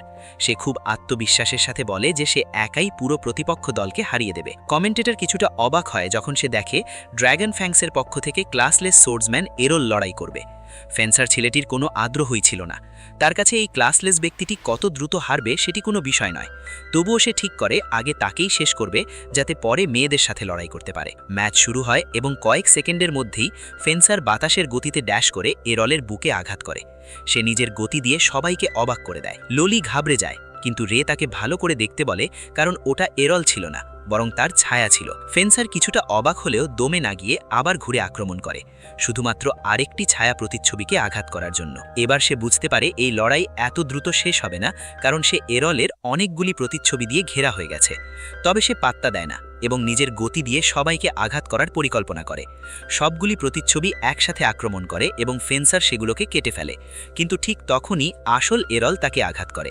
সে 3টি প্রতিচ্ছবি তৈরি করেছিল, যা সাধারণত খুব কঠিন বলে মনে করা হয়। ফেন্সার মাটিতে পড়ে যায় এবং ম্যাচ সেখানেই শেষ হয়। এরল স্বাভাবিকভাবে বলে যে তার মা তার সাথে 5টি প্রতিচ্ছবি নিয়ে প্র্যাকটিস করতেন, আর সেটিও তখন যখন মা তাকে ছাড় দিয়ে লড়তেন। কমেন্টেটর পুরোপুরি স্তব্ধ হয়ে যায় এবং দর্শকরা ক্লাসলেস প্রার্থীর জন্য চিৎকার করতে শুরু করে। অ্যারল নিজে বুঝতে পারে যে যদিও সে ফেন্সারের মতোই টেকনিক ব্যবহার করেছে, কিন্তু তার মধ্যে এখনও সেই নিখুঁত ভাব আসেনি। তার মানে তাকে আরও কাজ করতে হবে। অ্যারলের পরের ম্যাচ হয় একজন ডুয়াল উইল্ডারের সাথে, যে অনবরত তলোয়ারের আঘাতের বৃষ্টি দিয়ে চাপ বজায় রাখে। কিন্তু অ্যারল শান্তভাবে সব ব্লক করে নেয় এবং নিজের টুইন স্ল্যাশ টেকনিক ব্যবহার করে প্রতিপক্ষকে সরাসরি ফেলে দেয়। দুজন শেষ হয় এবং তৃতীয় প্রতিপক্ষ হিসেবে আসে এক রিভার্স গ্রিপ ড্যাগার ব্যবহারকারী, যে খুব সাবধানে পা ফেলছিল এবং ব্লেডের সাথে মার্শাল আর্টস মুভও মিক্স করছিল। কিন্তু তাতে কোনো লাভ হয় না, কারণ অ্যারল তার চেয়ে অনেক বেশি দ্রুত। সে প্রতিচ্ছবি দিয়ে বিভ্রান্ত করে পেছন থেকে আঘাত করে তাকেও শেষ করে দেয়। রে এবং ললি দুজনেই দেখে অবাক হয়ে যায় যে এই ছেলেটি রেকর্ড সময়ে কোনো ঘাম না ঝরিয়ে 3জন এ র্যাঙ্ক সোর্সম্যানকে হারিয়ে দিয়েছে। এই বিষয়টি ললির মনে সত্যিকারের আশা জাগায় যে হয়তো তারা ম্যাচটি জিততেও পারে। পরের লড়াইটি কিছুটা জটিল হয়, কারণ এবার অ্যারলের সামনে আসে একজন শিল সোর্সম্যান, যে নিজের শক্তপোক্ত হওয়ার জন্য বিখ্যাত। অ্যারল শুরুতে কোনো গুরুতর আঘাত বা ক্রিটিক্যাল হিট করতে পারছিল, তাই সে চারদিকে নাচের ভঙ্গিতে ঘোরাঘুরি করে ধীরে ধীরে প্রতিপক্ষের সুরক্ষা দেওয়াল এক এক করে ভাঙতে শুরু করে। তার প্রতিপক্ষ চিৎকার করে বলে যে সে কোনোভাবেই ক্লাসলেস হতে পারে, কিন্তু অ্যারল শান্তভাবে উত্তর দেয় যে সে যা কিছু অর্জন করেছে তা কেবল কঠোর পরিশ্রমের ফল। সেই দানবীয় যোদ্ধা তাকে বিদ্রুপ করে বলে যে প্রতিভার সামনে পরিশ্রম বেশি দূর এগোতে পারে এবং শিল্ড ব্যাশ স্কিল ব্যবহার করে সজোরে আক্রমণ করে। কিন্তু অ্যারল তার মায়ের সিগনেচার 4 সাইড টেকনিক ব্যবহার করে আগেভাগেই প্রতিপক্ষের মুভমেন্ট বুঝে ফেলে এবং তার ঢালটিকে একদিকে ফেলে দেয়। এরপর সে সেই মার্শাল আর্টস টেকনিক ব্যবহার করে যা সে আগের প্রতিপক্ষের কাছ থেকে থেকে শিখেছিল এবং লোকটির পেটে লাথি মারে। তারপর অ্যারোল নিজেই ঢালটি তুলে নিয়ে এগিয়ে যায়। প্রতিপক্ষ লাগে ফেটে পড়ে পুনরায় আক্রমণ করলে অ্যারোল তা প্রতিহত করে ড্যাশ দেয় এবং একই শিল্ড ব্যাশ টেকনিক ব্যবহার করে তাকেও হারিয়ে দেয়। গ্যালারিতে দর্শকরা হট্টগোল শুরু করে দেয়।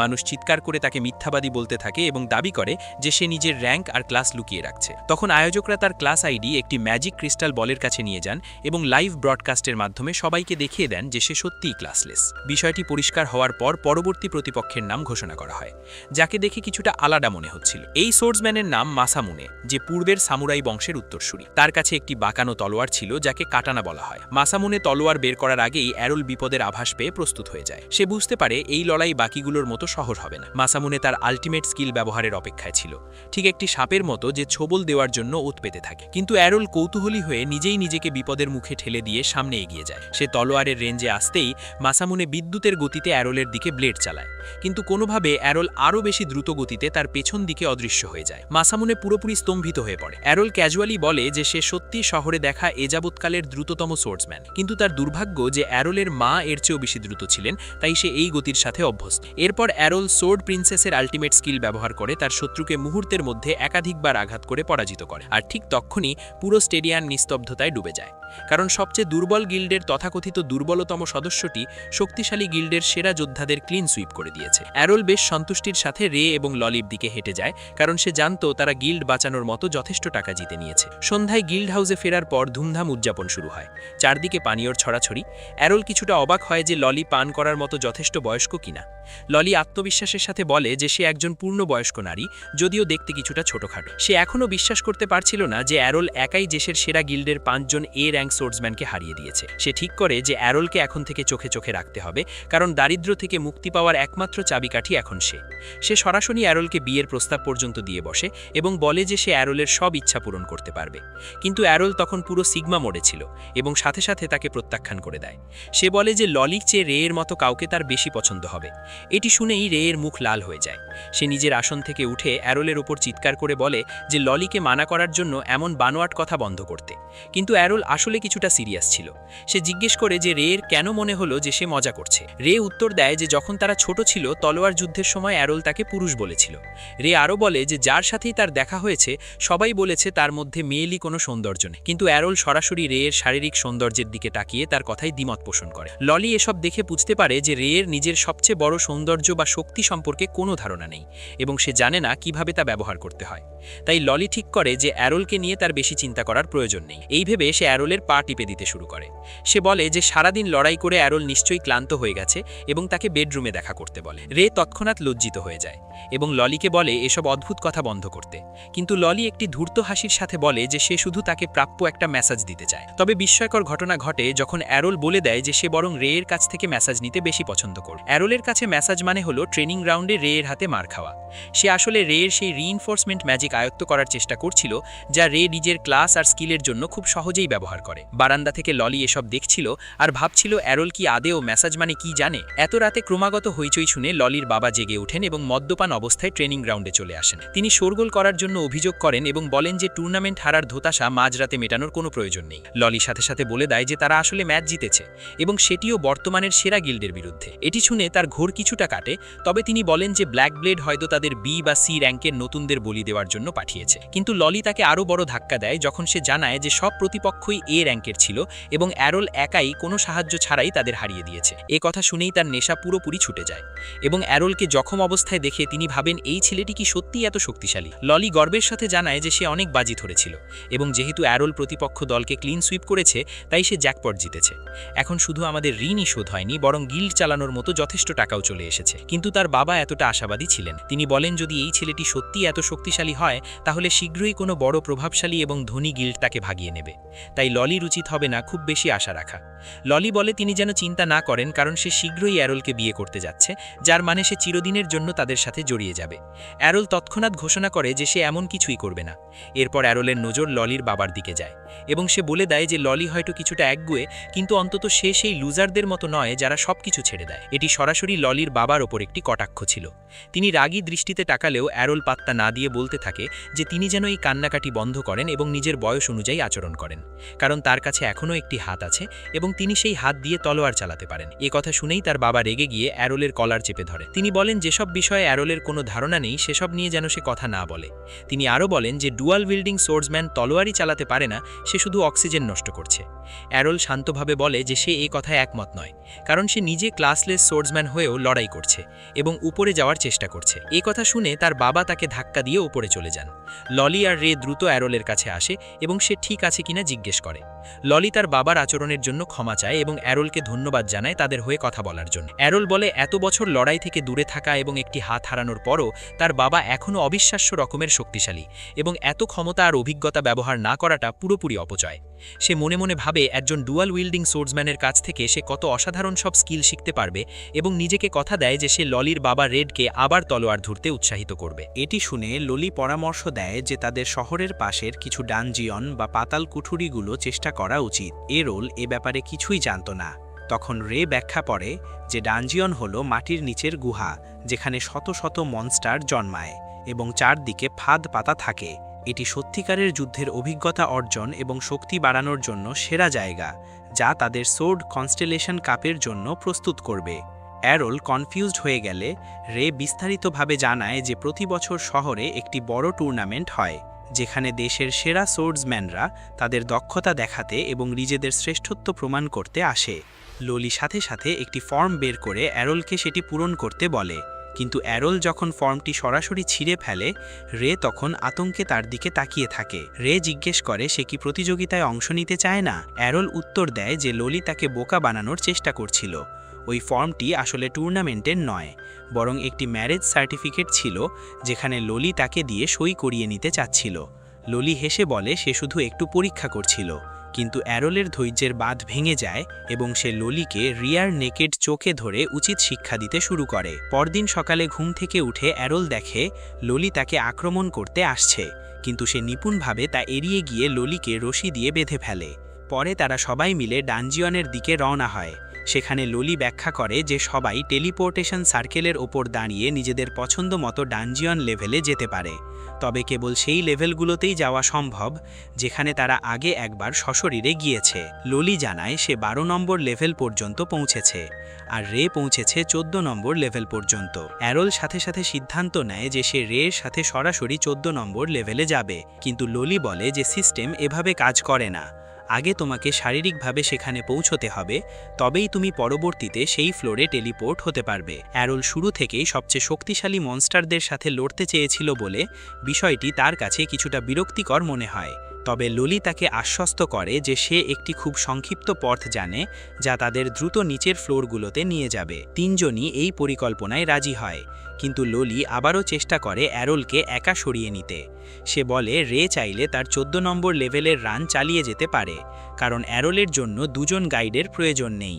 সে অ্যারোলকে প্রায় টেনে নিয়ে যেতে থাকে, কিন্তু অ্যারোল এত সহজে অন্যের বুদ্ধিতে চলার পাত্র নয় এবং সে রেকেও তাদের সাথে চলতে বলে। প্রথম ফ্লোরে প্রবেশ করতেই তারা দুজন আর্মার্ড নাইটের আক্রমণের শিকার হয়। অ্যারোল তার তলোয়ার বের করে একজনের সাথে সংঘর্ষে লিপ্ত হয় এবং রে অন্যটিকে সামলায়। অ্যারোল অবাক হয়ে লক্ষ্য করে যে এত ভারী বর্ম পরা সত্ত্বেও নাইটগুলো অবিশ্বাস্য রকমের ক্ষিপ্র গতিতে নড়াচড়া করছে, তবে অ্যারোলের জন্য এটি কোনো বড় বাধা ছিল না।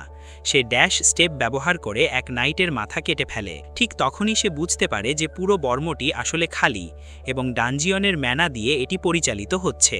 মাথা কাটার পরও নাইটটি চলতে শুরু করলে রে জানায় যে এদের কোনো নির্দিষ্ট দুর্বল জায়গা নেই এবং এরা কোনো ব্যথা অনুভব করে না। তাই অ্যারোল এবার পায়ে আঘাত করে এবং এটি নিখুঁতভাবে কাজ করে। দুটি ম্যাজিক নাইটই মাটিতে ভেঙে পড়ে। রে নিজের প্রতিপক্ষকেও খতম করে এবং বলে যে এগুলো দ্রুত আবার পুনর্গঠিত হয়ে যাবে, তাই তাদের সামনে এগোতে হবে। সামনে যাওয়ার আগে অ্যারোল ললিকে জিজ্ঞেস করে তার ক্লাস কি। ললি বেশ গর্বের সাথে জানায় সে একজন ফেন্সার এবং কথা দেয় যে ট্রেনিং গ্রাউন্ডে বা বেডে অ্যারোল যা শিখতে চায় সে তা শিখিয়ে দেবে। অ্যারোল আবার তাকে মানা করে সামনে এগিয়ে যায়। দ্বিতীয় লেভেলে ঢোকার আগে তারা দরজার কাছ থেকে কারো সাহায্যের আর্তনাদ শুনতে পায়। কাছে গিয়ে দেখে এক লোক রক্তে ভেজা অবস্থায় মাটিতে হাঁটু গেড়ে বসে সাহায্য চাইছে। রে তাকে উপরে নিয়ে যাওয়ার পরামর্শ দেয়, কিন্তু লোকটি মানা করে। সে জানায় তার বন্ধুরা ভেতরে আটকা পড়েছে এবং মরণ ফাঁদে পড়ে মারাত্মকভাবে আহত হয়েছে। সে তাদের সাহায্য করার জন্য অনুনয় বিনয় করতে থাকে। ললি সাথে সাথে বিজনেস মোডে চলে আসে এবং সাহায্যের বিনিময়ে টাকা দাবি করে। আশ্চর্যজনকভাবে লোকটি জুয়ায় জেতা অর্থের একটি বড় অংশ ললিকে দিয়ে দেয়, কিন্তু অ্যারোলের কাছে পুরো বিষয়টা সন্দেহজনক মনে হয়। লোকটির পিছনে হাঁটার সময় সে লক্ষ্য করে এত রক্তক্ষরণের পর কোনো হোলি ওয়াটার ছাড়া কারো পক্ষে নিজে নিজে বসে থাকাই সম্ভব নয়, পুরো রাস্তা হাঁটা তো দূরের কথা। সে বুঝে যায় যে রক্ত আর আঘাতগুলো পুরোপুরি নকল, তবে সে বিষয়টি নিজের মধ্যেই রাখে, কারণ তার মনে হয় এই পরিস্থিতি হয়তো বেশ মজাদার বা রোমাঞ্চকর কিছুতে মোড় নিতে পারে। লোকটি তাদের একটি গোপন কামরায় নিয়ে যায় যেখানে রক্তের দাগ পড়েছিল এবং মাঝখানে একটি সোনার কয়েন রাখা ছিল। কয়েনটি দেখেই ললির লোভ জেগে ওঠে এবং সে এটি তুলতে যায়। ঠিক তখনই তাদের পায়ের নিচে একটি টেলিপোর্ট সার্কেল সক্রিয় হয়ে ওঠে। রে সাথে সাথে বুঝতে পারে এটি একটি ফাঁদ ছিল। অন্যদিকে লোকটি শয়তানি হাসি দিয়ে বলে যে তাকে শুধু এই সাধারণ কাজের জন্যই প্রচুর টাকা দেওয়া হয়েছে, কিন্তু পরের মুহূর্তেই সে নিজে অবাক হয়ে যায়, কারণ ম্যাজিক সার্কেলটি তাকেও তাদের সাথে টেলিপোর্ট করে দেয়। তারা সবাই এমন একটি ফ্লোরে গিয়ে পৌঁছায় যা রেও আগে কখনো দেখেনি। তার মানে এটি 14 নম্বর লেভেলেরও অনেক নিচের কোনো লেভেল, তবে সেখানে এখনও কোনো অতি শক্তিশালী শত্রু নজরে আসছিল না। সেই ভুয়ো আহত লোকটি ভয়ে কাঁপতে থাকে এবং তোতলাতে তোতলাতে বলে যে এটি ডানজিয়নের সবচেয়ে নিচের তলা, যেখানে অ্যাডভান্সড সোর্ড কনস্টেলেশনের দেখা মেলে। হঠাৎ তাদের সামনে রেইনবো এনচান্টেড আর্মার পরা এক নাইট আবির্ভূত হয়। ললি সোর্ড কনস্টেলেশন ক্লাসের গল্পে বিশ্বাস করতে চাইছিল না, কারণ সবাই এটাকে মিথ বা রূপ কথা বলেই জানত। কিন্তু অ্যারোল বিপদের আভাস পেয়ে দ্রুত ললিকে ধাক্কা দিয়ে নিচে ফেলে দেয়, কারণ ঠিক সেই মুহূর্তেই সোর্ড কনস্টেলেশন একটি এরিয়াল স্ল্যাশ ছুঁড়ে মারে যা ডানজিয়নের দেওয়াল পর্যন্ত গুলিয়ে দেয়। সময় নষ্ট না করে নাইটটি অ্যারোলের দিকে ধেয়ে আসে এবং অ্যারোল কোনো মতে সঠিক সময়ে নিজের তলোয়ার তুলতে সক্ষম হয়। আক্রমণ প্রতিহত করার সময় সে ছিটকে গিয়ে দেওয়ালে ধাক্কা খায়। সে বুঝতে পারে যে রের সাথে সেই কঠোর রিইনফোর্সমেন্ট ট্রেনিং করার কারণেই সে আজ বেঁচে ফিরল। সে পাল্টা আক্রমণ চালায়, কিন্তু নাইটটি অবিশ্বাস্য রকমের দ্রুত এবং অ্যাডভান্সড মুভ ব্যবহার করে পিছু হটে যায়। এরপর নাইটটি হাসে, যেন বলতে চাইছে যে নিজেকে পরীক্ষা করার জন্য এটি সেরা সুযোগ। অ্যারোল যখন সেই ডিভাইন স্টেপ টেকনিক ব্যবহার করে দূরত্ব কমিয়ে আনে এবং বিরামহীন তলোয়ারের আঘাতে নাইটের ওপর চাপ সৃষ্টি করে, তখন তার দল পুরোপুরি স্তব্ধ হয়ে যায়। নাইটটি পিছু হটতে বাধ্য হয়, কিন্তু তারপর সে একটি গ্র্যাভিটি টাইপ স্কিল সক্রিয় করে যা পুরো রুমের ওজন বাড়িয়ে দেয় এবং বাকি সবাই মাটিতে লুটিয়ে পড়ে। কিন্তু অ্যারোল অনায়াসেই দাঁড়িয়ে থাকে, কারণ ছোটবেলায় তার মায়ের সাথে ট্রেনিং করার সময় সে এর থেকেও কঠিন পরিস্থিতির সম্মুখীন হয়েছিল। তখন সে শুধু সর্বশক্তি দিয়ে কোনো মতে দাঁড়িয়ে থাকতে পারত এবং তার মা যখন আক্রমণ করত তখন সে কিছুই করতে পারত না। কিন্তু এবার পরিস্থিতি আলাদা। সে সেই গোল্ড কয়েন ব্যবহার করে আক্রমণটি নালিফাই বা বাতিল করে দেয়। এতে নাইটের ডিফেন্সে একটি ছোট ফাঁক তৈরি হয় এবং অ্যারোল সেই পূর্ণ সুযোগ নেয়। নিজের সবচেয়ে শক্তিশালী ক্ষমতা ইনফিনিট ব্রেক আনলিশ করার সাথে সাথেই নাইটটি টুকরো টুকরো ভেঙে পড়ে এবং রুমে উপস্থিত সবাই অবাক হয়ে দেখতে থাকে। কিছুটা হোলি ওয়াটার পান করে সে নিজের শক্তি ফিরে পায় এবং তারপর সবাই নিরাপদে টেলিপোর্ট স্পেলের মাধ্যমে ডানজিয়ন থেকে বেরিয়ে আসে। বারে ফেরার পর রেড যখন আবার মদ্যপান করছিল, ঠিক তখনই সে 3 জন তরুণকে কথা বলতে শোনে যে কিভাবে তারা ড্র্যাগন ফ্যাং গিল্ডের নতুন সদস্যদের ফাঁদে ফেলেছে এবং তারা হয়তো আর কখনোই ফিরে আসবে না। রেড রাগে তাদের কাছে যায় এবং এক ঘুষিতে তাদের টেবিল ভেঙে ফেলে সত্য বলতে বাধ্য করে। কিন্তু তখনই জর্জ মাঝখানে চলে আসে এবং রেডকে ইউজলেস ড্রাঙ্ক বা অকেজো মাতাল বলে বিদ্রূপ করে। রেড সাথে সাথে বুঝতে পারে এটি জর্জেরই সাজানো ছক ছিল, অর্থাৎ তার মেয়ের বেঁচে থাকার সম্ভাবনা এখন প্রায় শূন্য। রেড রাগে জর্জের উপর ঝাঁপিয়ে পড়ে, কিন্তু তাকে সাধারণ মানুষের মতো পাশে ধাক্কা দিয়ে ফেলে দেওয়া হয়। সে মাটিতে হাঁটু গেড়ে বসে মনে মনে প্রার্থনা করতে থাকে যে সে যদি তার ছোট্ট মেয়েটিকে বাঁচাতে পারত। ঠিক তখনই দরজার দিক থেকে আসা এক আওয়াজ তার নজর কাড়ে। সে ঘুরে দেখে ললি, রে আর অ্যারোল বারে ঢুকছে আর তাদের কত খিদে পেয়েছে তা নিয়ে গল্প করছে। ললি তার বাবা আর কুৎসিত জর্জকে লক্ষ্য করে, কিন্তু পরের মুহূর্তেই রেড তাকে জড়িয়ে ধরে কান্নায় ভেঙে পড়ে এবং উপরওয়ালার শুকরিয়া আদায় করে যে তার মেয়ে একদম নিরাপদ। রে সাথে সাথে জর্জকে চ্যালেঞ্জ করে এবং বলে যে তারা জর্জের অনুচরদের থেকে সব স্বীকার করিয়ে নিয়েছে এবং তারা মেনে নিয়েছে যে এই পুরো পরিকল্পনাটি জর্জেরই ছিল। কিন্তু একজন ধূর্ত রাজনীতিবিদের মতো জর্জ সরাসরি অস্বীকার করে। সে বলে যে ডানজিয়নে প্রত্যেকে নিজের নিরাপত্তার জন্য নিজেই দায়ী, আর অ্যারোলের কাছেও এই যুক্তিটি কিছুটা সঙ্গত মনে হয়। রেড জর্জকে সতর্ক করে যে সে এভাবে পার পাবে না, কিন্তু জর্জ তাকে ফুরিয়ে যাওয়া মাতাল বলে অপমান করে রুম থেকে বেরিয়ে যায়। অ্যারোল মনে মনে ভাবে যে এই লোকটির সাথে তাকে আর কি খেলা খেলতে হবে। কয়েকদিন পর লোলির কাছে একটি স্ক্রোল আসে যাতে টুর্নামেন্টের প্রিলিমিনারি ব্র্যাকেট বা সূচি লেখা ছিল। এটি দেখে তার আকাশ ভেঙে পড়ে, কারণ সে আর অ্যারোল একই ব্র্যাকেটে পড়েছে। এর মানে প্রিলিমস জিতে মেইন টুর্নামেন্টে পৌঁছানোর তার সুযোগ আক্ষরিক অর্থেই শূন্য। অ্যারোল প্রিলিমসের ধারণা নিয়ে কিছুটা বিভ্রান্ত হলে রে তাকে বুঝিয়ে দেয় যে সোর্ড কনস্টেলেশন টুর্নামেন্ট এত বেশি সোর্টসম্যানকে আকৃষ্ট করে যে সবাইকে সরাসরি মেইন ইভেন্টে ঢোকানো সম্ভব হয় না। তাই সিটি ডাইস রোল করে বিভিন্ন ব্র্যাকেট তৈরি করে।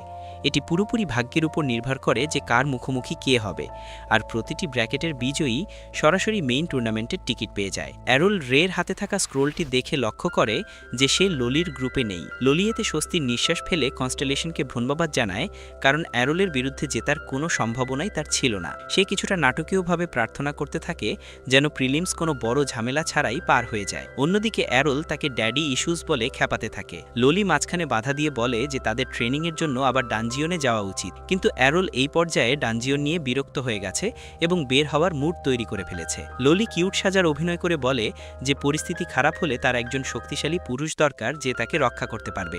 রে লোলির এই করুণ অভিনয় দেখে ঠিক করে যে লোলিকে স্বাবলম্বী হওয়া শেখাতে হবে। ঠিক তখনই রেড রুমে ঢোকেন। কিছুটা অতি নাটকীয়ভাবে নিজের মেয়েকে ধরে বলেন অতিরিক্ত সাবধান থাকতে, কারণ কে জানে জর্জ কখন আবার আক্রমণ করে বসে। লোলি তার ভাবার চোখে ভয় দেখতে পায় এবং শান্তভাবে রাজি হয় যে সে সাবধানে থাকবে। যাওয়ার সময় রেড খামোশভাবে অ্যারোলকে বিচার বুদ্ধি দিয়ে পরখ করেন। রেড বলেন যে অ্যারোলের কাছে এখনও সময় আছে নিজের আচরণ শুধরে নেওয়ার এবং তার মেয়ের প্রতি আরও বেশি যত্নশীল হওয়ার। অ্যারোল শুধু হালকা হেসে বলে যে ভালো মানুষ হওয়ার জন্য কখনো দেরি হয়ে যায় না।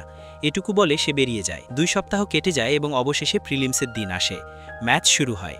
গ্যালারিতে বসা ভিড়ের উল্লাসের মাঝে যোদ্ধারা একে অপরের সাথে সংঘর্ষে লিপ্ত হয়। তলোয়ারের ঝনঝনানি আর স্ফুলিঙ্গের বৃষ্টি হতে থাকে। ধীরে ধীরে গ্রুপগুলো ছোট হতে থাকে এবং মানুষ এলিমিনেট হতে শুরু করে। দুর্ভাগ্যবশত অ্যারোলের সাথে দেখা হওয়ার আগেই লোলি তার ম্যাচ হেরে যায়। সে এক কোণে বসে মন খারাপ করে থাকে, কারণ অন্তত এবার ফাইনাল পর্যন্ত পৌঁছানোর আশা সে রেখেছিল। কিন্তু অ্যারোল কোনো রাগঢাক না করেই বলে দেয় যে লোলি অযথা টেনশন করছিল, কারণ একই ব্র্যাকেটে থাকায় সে অ্যারোলের কাছে এমনিতেও হারত।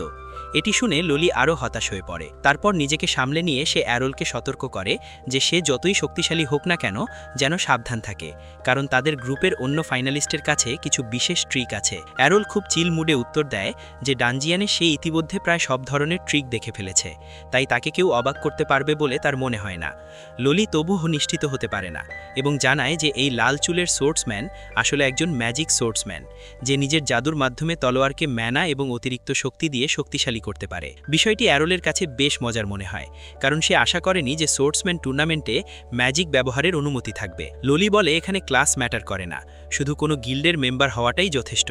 ততক্ষণে অ্যানাউন্সার অ্যারোলের নাম ডাকে এবং লোলি তাকে শুভকামনা জানায়। অ্যারোল অ্যারিনায় যায় এবং সামনে সেই লাল চুলের মেয়েটি দাঁড়িয়ে থাকে। সে সরাসরি বলে দেয় যে সে একজন ম্যাজিক সোর্টসম্যান এবং এটি একটি স্বীকৃত ক্লাস, তাই পরে যেন সে আনফেয়ার বলে অভিযোগ না করে। অ্যারোল শান্তভাবে বলে যে তার এতে কোনো সমস্যা নেই, যে সেরা লড়াই করবে সেই জিতবে। অ্যানাউন্সার ম্যাচ স্টার্ট করার সাথে সাথেই লাল চুলের মেয়েটি ফায়ারবল স্প্যাম করতে শুরু করে। অ্যারোল ম্যাট্রিক্স স্টাইলে সেগুলো ডজ করে, কিছু আক্রমণ এড়িয়ে যায় এবং বাকিগুলো তলোয়ার দিয়ে ডিফ্লেক্ট করে দেয়। ম্যাজিক সোর্টস গার্লের ম্যানা ভান্ডার যেন অফুরন্ত, কারণ সে বিরতিহীনভাবে আক্রমণ চালিয়ে যাচ্ছিল। কিন্তু অ্যারোল কৌশলে এগিয়ে গিয়ে ক্লোজ রেঞ্জে পৌঁছে যায়। সে আঘাত করার চেষ্টা করে, কিন্তু মেয়েটি তা ব্লক করে দেয় এবং সাথে সাথে আরেকটি ফায়ারবল ছুঁড়ে তাকে পেছনে ঠেলে দেয়। অ্যারোল ধীরে ধীরে তার লড়াইয়ের ধরন বুঝে ফেলে এবং মন্তব্য করে যে লং রেঞ্জ আর ক্লোজ রেঞ্জ অ্যাটাক এত সহজে পাল্টাতে পারাটা বেশ সুবিধাজনক। মেয়েটি বড়াই করে বলে যে সে জন্মগতভাবে প্রতিভাবান এবং অ্যারোলের মতো একজন ক্লাসলেস লুজার তাকে কখনো হারাতে পারবে না। অ্যারোল শান্তভাবে বুঝিয়ে দেয় যে কোনো বিষয়ের মৌলিক জ্ঞান থাকা আর সেই বিষয়ে দক্ষ হওয়া দুটি সম্পূর্ণ আলাদা ব্যাপার, আর মেয়েটিকে দেখে কোনোটিতেই বিশেষজ্ঞ মনে হচ্ছে না। এই কথাটি তাকে আরও ক্ষিপ্ত করে তোলে এবং সে প্রতিজ্ঞা করে যে সে অ্যারোলকে তার নিজের কথার স্বাদ চাখাবে। সে জাদুর মাধ্যমে নিজের তলোয়ারে আগুনের শক্তি সঞ্চার করে। তলোয়ারটিকে একটি জ্বলন্ত অস্ত্রে পরিণত করে সে দাবি করে যে কেবল প্রকৃত ম্যাজিক সোর্টসম্যান ক্লাসের অধিকারীরাই এমন কিছু ব্যবহার করতে পারে। এটুকু বলে সে তলোয়ার ঘুরাতেই আগুনের লেলিহান শিখা অ্যারিলের দিকে ধেয়ে আসে। অ্যারিল ধীরস্থিরভাবে পাশে সরে গিয়ে সেগুলো কেটে ফেলে।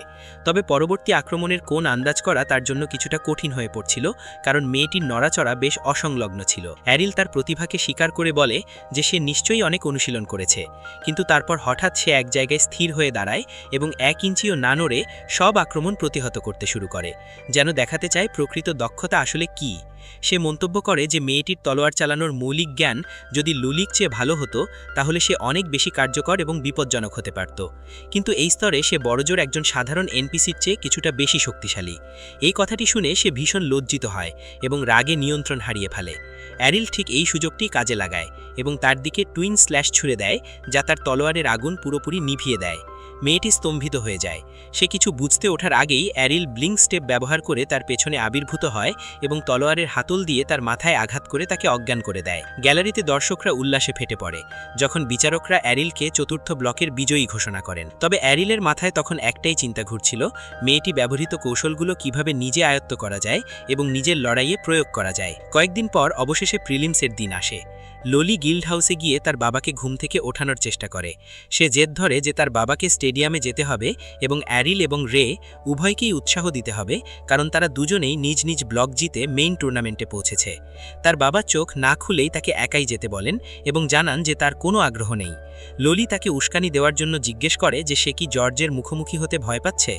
রেড সাথে সাথে উত্তেজিত হয়ে বলেন যে তিনি জর্জকে মোটেও ভয় পান না, কিন্তু কিছুক্ষণ পর শান্ত হয়ে একটি আবেগপ্রবণ মুহূর্তে মেয়েকে জানান যে গতকাল তিনি তলোয়ার তোলার চেষ্টা করেছিলেন এবং বুঝতে পেরেছেন যে তিনি এতটাই অপটু হয়ে গেছেন যে হয়তো সোর্ড কনস্টেলেশন টুর্নামেন্টও জিততে পারবেন না। এটি শুনে ললির মেজাজ বিগড়ে যায়, যে নিজে প্রিলিমস পর্যন্ত কোয়ালিফাই করতে পারেনি। সে বলে যে রেডের ভাবা উচিত তিনি এখনও কিভাবে ফাইনালিস্টদের সাথে লড়াই করার কথা ভাবছেন, যেখানে অন্যান্য সোর্সম্যানরা সারা জীবন সাধনা করেও কোয়ালিফাই করতে পারে না। কিছুক্ষণ পর রেড রাজি হন এবং স্টেডিয়ামের দিকে রওনা দেন। যাওয়ার পথে তিনি সেই দিনগুলোর কথা মনে করেন যখন তিনি রেকে প্রশিক্ষণ দিতেন। তখন তার 2টি হাতি ছিল এবং তিনি এখনকার মতো পঙ্গু ছিলেন না। তিনি সেই স্মৃতিগুলো রোমন্থন করেন এবং ভাবেন রের পারফরমেন্স কেমন হবে, কারণ সে তার সবচেয়ে পুরনো শিষ্য এবং তিনি রের প্রতি বেশ দুর্বল। টুর্নামেন্ট স্থলে রে খুব নার্ভাস হয়ে পায়চারি করছিল। ঠিক তখনই অ্যারল তাকে হঠাৎ ভয় পাইয়ে দেয় এবং জিজ্ঞেস করে সে কি প্রথম ম্যাচেই দুজনের মুখোমুখি হওয়ার ভয়ে কাঁপছে। এতে রের মনোযোগ ঘুরে যায় এবং সে অ্যারলকে মারতে চেষ্টা করে। অ্যারল তার ঘুষি ধরে ফেলে। ঠিক তখনই বিচারকরা ঘোষণা করেন যে প্রথম ম্যাচটি হবে ডিফেন্ডিং চ্যাম্পিয়ন জর্জ এবং ক্লাসলেস বিস্ময় অ্যারিলের মধ্যে, যে তার অপরাজিত যাত্রার মাধ্যমে সবাইকে চমকে দিচ্ছে। অ্যারিল যাওয়ার জন্য ঘুরলে রে তার হাত ধরে তাকে শুভকামনা জানায়। অ্যারিল যখন অ্যারিনায় যায়, ললি উপর থেকে চিৎকার করে বলতে থাকে যেন সে জর্জের হাড় গড়গুড়ো করে দেয়, কিন্তু জর্জকে সামনে আসতে দেখেই অ্যারিল বুঝতে পারে যে মারাত্মক কিছু একটা ভুল হয়েছে। জর্জের চোখ বেগুনি হয়ে গেছে, দাঁতগুলো বড় হয়ে গেছে এবং কপালে একটি শিং দিয়েছে। দেখে মনে হচ্ছিল যে সে শয়তানের কাছে নিজের আত্মা বিক্রি করে দিয়েছে। অ্যারিলের ষষ্ঠ ইন্দ্রিয় সজাগ হয়ে ওঠে এবং সে বুঝতে পারে যে এই লোকটি অত্যন্ত বিপজ্জনক। রেডও তাৎক্ষণিকভাবে সব ধরে ফেলেন। তিনি জর্জের হাতের তলোয়ারটি লক্ষ্য করেন এবং অ্যারিলকে সাবধান করে বলেন যেন সে পিছিয়ে আসে, কারণ ওই তলোয়ারের ভেতরে একটি অত্যন্ত শক্তিশালী ডেমন শিল্ড আছে। জর্জের কণ্ঠস্বর এখন একদম বদলে গেছে। যখন সে কথা বলে মনে হয় অন্য কেউ কথা বলছে। সে বলে সে ভাবতেও পারেনি কেউ তাকে চিনে ফেলবে। ললি বিভ্রান্ত হয়ে পড়ে, কারণ জর্জ তো রেডকে আগে থেকেই চিনে। কিন্তু রেড বুঝিয়ে বলেন যে এই মুহূর্তে জর্কের শরীর একটি ডিমনের দখলে চলে গেছে, অর্থাৎ জর্ক এখন আর নিজের নিয়ন্ত্রণে নেই। রেড আরও জানান যে এই তলোয়ারটি সেই আদি ব্লেড যা দিয়ে একসময় সোর্ড কনস্টেলেশন ডিমন কিংকে হারিয়েছিলেন, কিন্তু মরার আগে ডিমন ওই তলোয়ারটিকে অভিশাপ দিয়ে গিয়েছিল, তাই একে রাজকীয় ভাণ্ডারে বন্দী করে রাখা হয়েছিল। ডিমনটি শয়তানি হাসি দিয়ে বলে যে সে শত শত বছর ধরে সিল করা অবস্থায় ছিল। সে ধৈর্য ধরে অপেক্ষা করছিল যে কেউ এসে তাকে মুক্ত করবে এবং তার ক্ষমতা গ্রহণ করবে, আর জর্ক ঠিক সেটাই করেছে।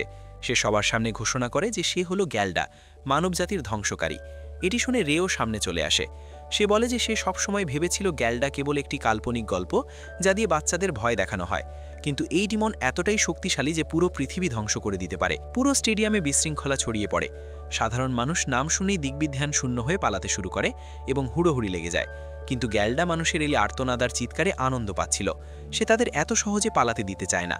সে নিজের নিচে একটি ম্যাজিক সার্কেল তৈরি করে যা পুরো স্টেডিয়ামকে একটি শক্তির ডোমে বন্দী করে ফেলে। সে হাসতে হাসতে বলে যে মানুষের কান্না তার কাছে সঙ্গীতের মতো এবং সে সবাইকে জবাই করে উৎসব করবে। সবাইকে অবাক করে দিয়ে এরল নিজের জায়গা থেকে এক চুলো নড়ে না, বরং তার তলোয়ার আগে থেকেই খাপ খোলা ছিল। গ্যালডা তাকে পালিয়ে যেতে বলে, কিন্তু এরল শান্তভাবে উত্তর দেয় যে তার পূর্ণ আত্মবিশ্বাস আছে, সে জিততে পারবে। কারণ যদি কেউ আগে একবার হেরে গিয়ে থাকে তবে সে অপরাজেয় হতে পারে না। ডিমান হো হো করে হেসে ওঠে এবং বলে যে শেষবার তাকে সোর্ড কনস্টেলেশন হারিয়েছিলেন, আর জর্কের স্মৃতি অনুযায়ী এই মুহূর্তে পৃথিবীতে কোনো সোর্ড কনস্টেলেশন বেঁচে নেই। এরল সাথে সাথে জবাব দেয় যে একজন সোর্ড কনস্টেলেশন এখনও বেঁচে আছেন, তার নিজের মা, আর সে নিজে সোর্ড কনস্টেলেশন না হয়েও ডিমনকে হারাতে পারে। মনস্টারটি আবার উপহাস করে, কিন্তু তার হাসি থেমে যায় যখন এরল ঝড়ের গতিতে ড্যাশ করে আক্রমণের জন্য ঢুকে পড়ে। সে ডিমনকে রক্ষণাত্মক অবস্থায় ঠেলে দেয়। এরল অদ্ভুত ক্ষিপ্রতায় নাচতে নাচতে সব আক্রমণ এড়িয়ে যায়। ডিমন স্তম্ভিত হয়ে লক্ষ্য করে যে এই ছেলেটি হুবহু সেই ডিভাইন স্টেপ টেকনিক ব্যবহার করছে যা কেবল সোর্ড কনস্টেলেশনরাই ব্যবহার করতে পারেন। এরল থামে না, সে অনবরত বিভিন্ন দিক থেকে ওই একই টেকনিক স্প্যাম করে ডিমনকে আঘাত করতে থাকে। তবে ডিমন হাসতে হাসতে বলে যে এরল ভুলে গেছে সে এখন একজন সোর্ড এম্পেরারের শরীরে আছে, তাই এই সাধারণ আঘাতে তার খুব বেশি ক্ষতি হচ্ছে না। এটুকু বলে সে লাফিয়ে উঠে এরলের কাঁধে সজোরে আঘাত করে তাকে মাটিতে আছড়ে ফেলে। ডিমন ভাবে ছেলেটি শেষ হয়ে গেছে, কিন্তু ধুলো সরলে সে নিজে চমকে যায়। এরল রের সাথে করা সেই কঠোর রিইনফোর্সমেন্ট ট্রেনিংয়ের কারণে আঘাতটি সহ্য করে নিয়েছে। এটি গ্যালডাকে কিছুটা বিচলিত করে। সে আবার আক্রমণ করতে এলে এরল শান্তভাবে তাকে একপাশে সরিয়ে দেয় এবং নিজের ইনফিনিট ব্রেক কাউন্টার আনলিশ করে। সব দিক থেকে তলোয়ারের আঘাতের বৃষ্টি নামিয়ে সে ডিমনকে পুরোপুরি কোণাঠাসা করে ফেলে। এতে গ্যালডার পুরনো আতঙ্ক জেগে ওঠে। তার আর বুঝতে বাকি থাকে না যে এরল সোর্ড কনস্টেলেশনের সব মুভ ব্যবহার করছে। সে বিশ্বাসই করতে পারে না এত ছোট একটা ছেলে এই স্তরের সোর্ডসম্যান হতে পারে। কোনো পরিকল্পনা করার আগেই এরল এক শক্তিশালী স্ল্যাশ দিয়ে ডিমনকে শেষ করে দেয়, যে ধুলোর মেঘের মধ্যে লুটিয়ে পড়ে। দর্শকরা উল্লাসে ফেটে পড়ে। সবার মনে হয় এরল সোর্ড কনস্টেলেশনকে হারিয়ে দিয়েছে, কিন্তু গ্যালডা মরেনি, কারণ তার আসল শরীর ছিল ওই তলোয়ারটি, আর ক্ষতি হয়েছিল শুধু জর্কের শরীরে। সে দ্রুত নতুন কোনো শরীর খুঁজতে থাকে এবং সরাসরি রের দিকে লাফ দেয়। এরল রেকে ধাক্কা দিয়ে সরিয়ে দেয়, আর রেড নিজের মেয়েকে রক্ষা করতে সামনে চলে আসেন। ধুলোথিতু হলে দেখা যায় এক ভয়ঙ্কর দৃশ্য। রেড নিজের হাতে ডিমন সোর্ড ধরে দাঁড়িয়ে আছেন এবং ললির গলায় ব্লেড ঠেকিয়ে তাকে বন্দি করেছেন। এরল নিজেকে ধিক্কার দেয় যে তার উচিত ছিল আগে তলোয়ারটিকে লক্ষ্য করা, জর্কের শরীরকে নয়। কিন্তু এখন অনেক দেরি হয়ে গেছে। গ্যালডা এরলকে সতর্ক করে যে সে যদি 1 ইঞ্চিও নড়ে তবে ললি মারা যাবে, কিন্তু এরল উল্টো শান্তভাবে এদিক ওদিক নড়াচড়া করতে থাকে। সে বলে যে গ্যালডা ললিকে মারতে পারবে না। রে বুঝতে পারে না যে এরল কেন ডিমনকে এভাবে প্ররোচিত করছে, কিন্তু গ্যালডা যখনই ললিকে মারার চেষ্টা করে তার হাত আর নড়ে না। এরল ব্যাখ্যা করে যে রেড জর্কের চেয়ে অনেক বেশি শক্তিশালী, তাই তাকে নিয়ন্ত্রণ করা এত সহজ হবে না। রেড সর্বশক্তি দিয়ে তলোয়ারটিকে মাটিতে গেড়ে দেন এবং ললিকে মুক্ত করেন। গ্যালডা ভেতর থেকে নিয়ন্ত্রণ নেওয়ার আপ্রাণ চেষ্টা করলেও রেড তার উপর আধিপত্য বিস্তার করেন এবং ডিমনের দখল থেকে নিজেকে ছাড়িয়ে নেন। তিনি তলোয়ারটি এরলের দিকে ছুড়ে দেন এবং এরল এক নিখুঁত আঘাতে সেটিকে ধুলোয় মিশিয়ে দেয়। এভাবেই ডিমন গ্যালডা চিরতরে শেষ হয়ে যায়। সেই ভয়ঙ্কর ঘটনার কয়েকদিন পর দেখা যায় যে এটি ললির গিল্ডের জন্য একটি আশীর্বাদে হয়ে দাঁড়িয়েছে। এরল সোর্ড কনস্টেলেশন কাপ জেতার সাথে সাথেই পুরো শহরে রাষ্ট্র হয়ে যায় যে ড্র্যাগন ফ্যাং তাদের পুরনো শ্রেষ্ঠত্ব ফিরে পাওয়ার মিশনে নেমেছে। এটি শুনেই অনেক উচ্চাকাঙ্ক্ষী সোর্ডসম্যান গিল্ডে নাম লেখাতে শুরু করে, এই ভেবে যে স্বয়ং সোর্ড কনস্টেলেশন বিজয়ী এরল তাদের প্রশিক্ষণ দেবেন। কিন্তু তাদের দুর্ভাগ্য যে তারা এরলের চেয়েও বেশি অভিজ্ঞ এবং অনেক বেশি কঠোর একজন শিক্ষক পায়। তিনি হলেন রেড, যিনি সেই ঘটনার পর পুরোপুরি বদলে গেছেন এবং নিজের আত্মবিশ্বাস ফিরে পেয়েছেন। তিনি নতুন সদস্যদের ঠিক সেই নির্মম আবেগের সাথে প্রশিক্ষণ দিতে শুরু করেন যেমনটা তিনি আগে করতেন। তিনি একাই সব রিক্রুটের বিরুদ্ধে লড়াই করেন এবং তাদের ততক্ষণ পেটান এবং প্রশিক্ষণ দেন যতক্ষণ না তারা সোজা হয়ে দাঁড়ানোর ক্ষমতা হারায়। একজন নতুন ছেলে ভয়ে পিলারের পিছনে লুকিয়ে পড়ে, কিন্তু ললি তাকে দেখে ফেলে এবং চ্যালেঞ্জ করে। সে বলে যে তাকে গিল্ডে নেওয়া হয়েছিল কারণ সে কথা দিয়েছিল যে সে পূর্ণ একাগ্রতার সাথে প্রশিক্ষণ নেবে।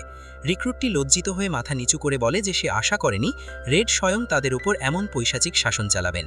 এরপর সে জিজ্ঞেস করে এরলও কি তাদের প্রশিক্ষণ দেবে। ললি একটা দীর্ঘশ্বাস ফেলে জানায় যে সোর্ড কনস্টেলেশন কাপ জেতার পর এরল গিল্ড ছেড়ে চলে গেছে। সে প্রায় কেঁদেই ফেলে এবং বলে যে রেও তাকে থামানোর জন্য তার সাথে চলে গেছে। এখন দুজনে কোথায় আছে সে জানে না এবং তারা আদেও কোনোদিন ফিরবে কিনা তাও জানে না। ইতিমধ্যেই এরল বনের মধ্য দিয়ে সেই অ্যাডভেঞ্চারারের গাড়িতে করে ভ্রমণ করছে যে তাকে প্রথম এই শহরে নিয়ে এসেছিল।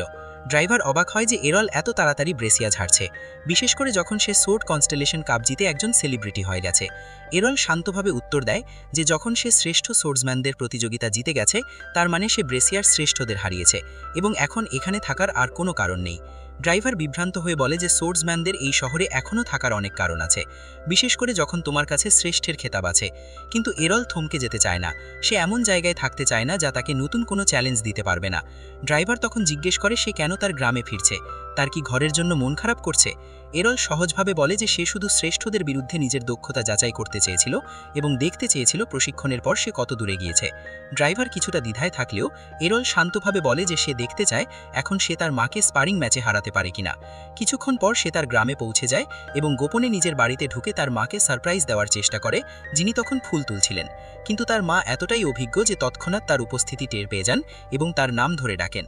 এরল কিছুটা অবাক হলেও পরে হাসে, এই ভেবে যে সে বিশ্বের সবচেয়ে শক্তিশালী যোদ্ধার কাছে ধরা পড়েছে, কোনো সাধারণ অদক্ষ মহিলার কাছে নয়।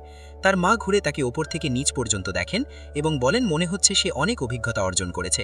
এরল জানায় সে সোর্ড কনস্টেলেশন কাপ জিতেছে, যা শুনে তার মা খুশি হন এবং বলেন যে এখন পরিবারে দুজন হলো যারা এই প্রতিযোগিতা জিতেছে। এরল হাসে, কিন্তু চোখের পলক ফেলার আগেই তার মা অদৃশ্য হয়ে যান এবং তার সামনে আবির্ভূত হয়ে তার মুখের কাছে একটি ফুল এনে জিজ্ঞেস করেন, এটি কি সুন্দর বন্ধ দিচ্ছে? এরল স্তব্ধ হয়ে যায়। সে বুঝতে পারে ওই ফুলটি যদি তলোয়ার হতো তাহলে সে এতক্ষণে শেষ হয়ে যেত। এর মানে হলো তার মাকে হারাতে বা তার স্তরে পৌঁছতে হলে তাকে এখনও অনেক কঠোর পরিশ্রম করতে হবে।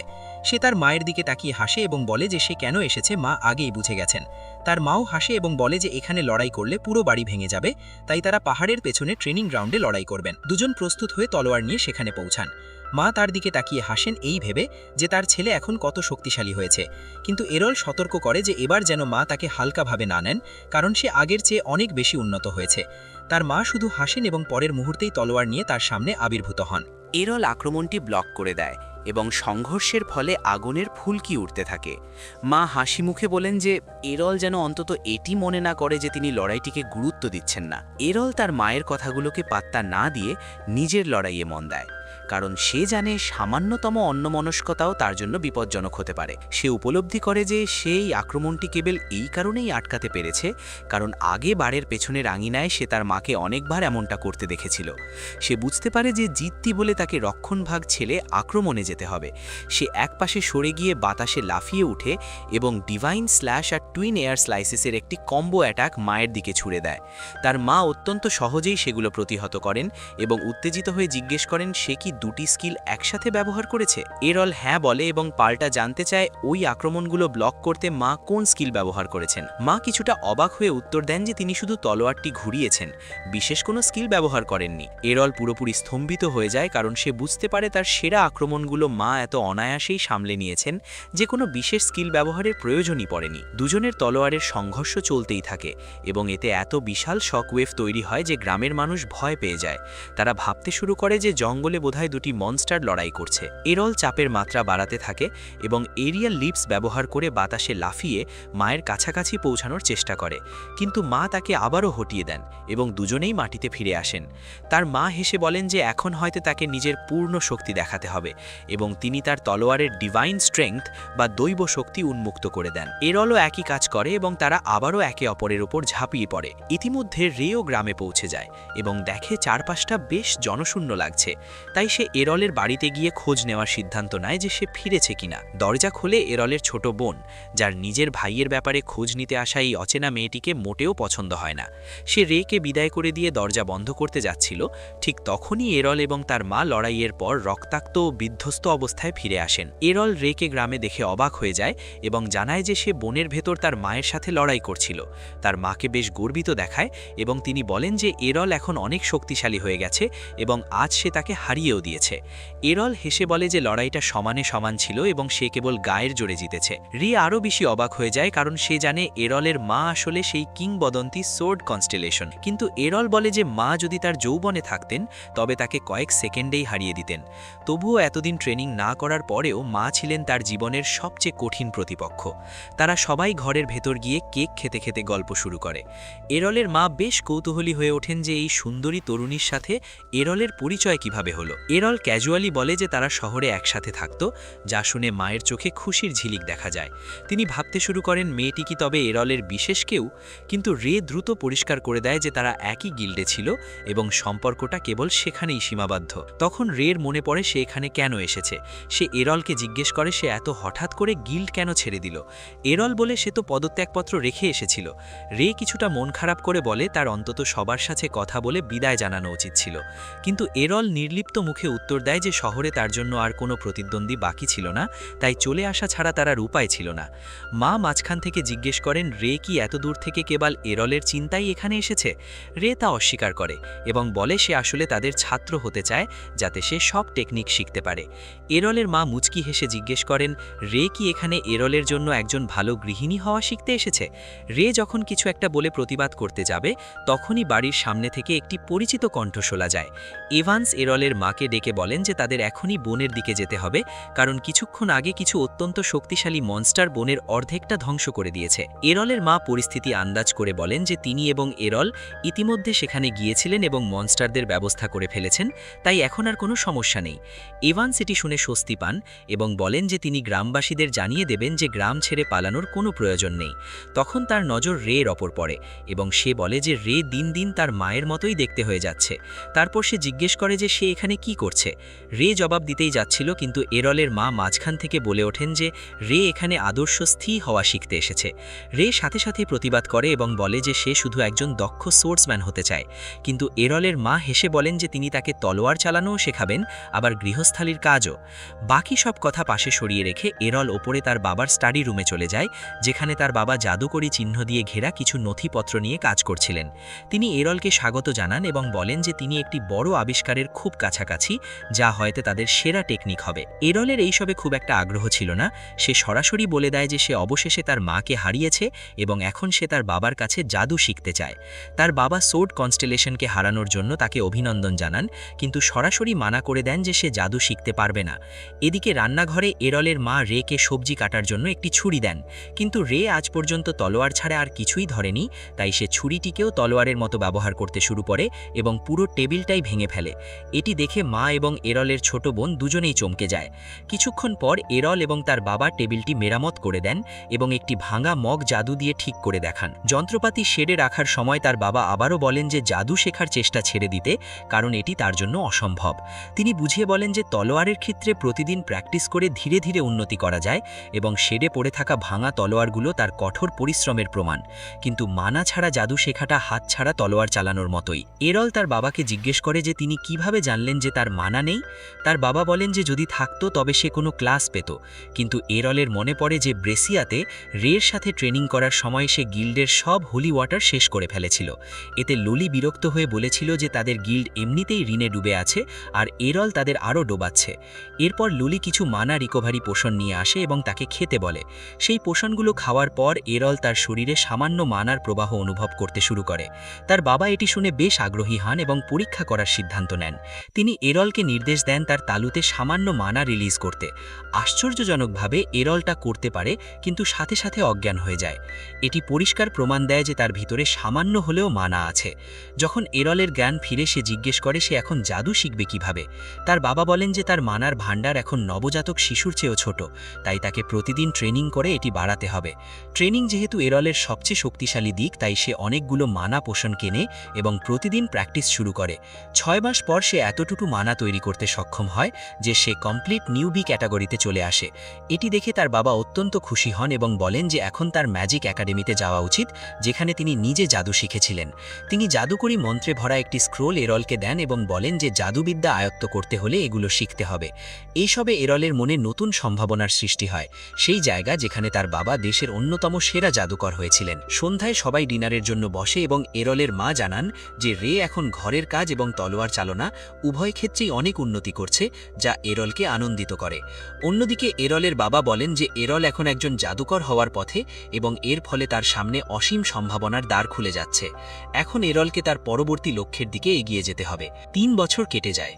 রে এখন নিয়মিত এরলের মায়ের কাছে প্রশিক্ষণ নিচ্ছে, একদিকে যেমন দক্ষ সোর্সম্যান হওয়ার জন্য, অন্যদিকে আদর্শ গৃহিণী হওয়ার জন্যও। একদিন সকালে এরলের মা রেকে সকালের চা বানানোর দায়িত্ব দেন। প্রথমে রে বেশ দুশ্চিন্তায় পড়ে যায়, কিন্তু পরে নিজেকে সামলে চা তৈরি করে এবং কেঁপে কেঁপে তা পরিবেশন করে। এরলের মা চায়ের কাপে চুমুক দিয়ে কিছুক্ষণ স্বাদ নেওয়ার পর যখন বলেন যে চা একদম পারফেক্ট হয়েছে, তখন রের আনন্দ দেখে সে কল্পনাও করেনি যে মা এত প্রশংসা করবেন।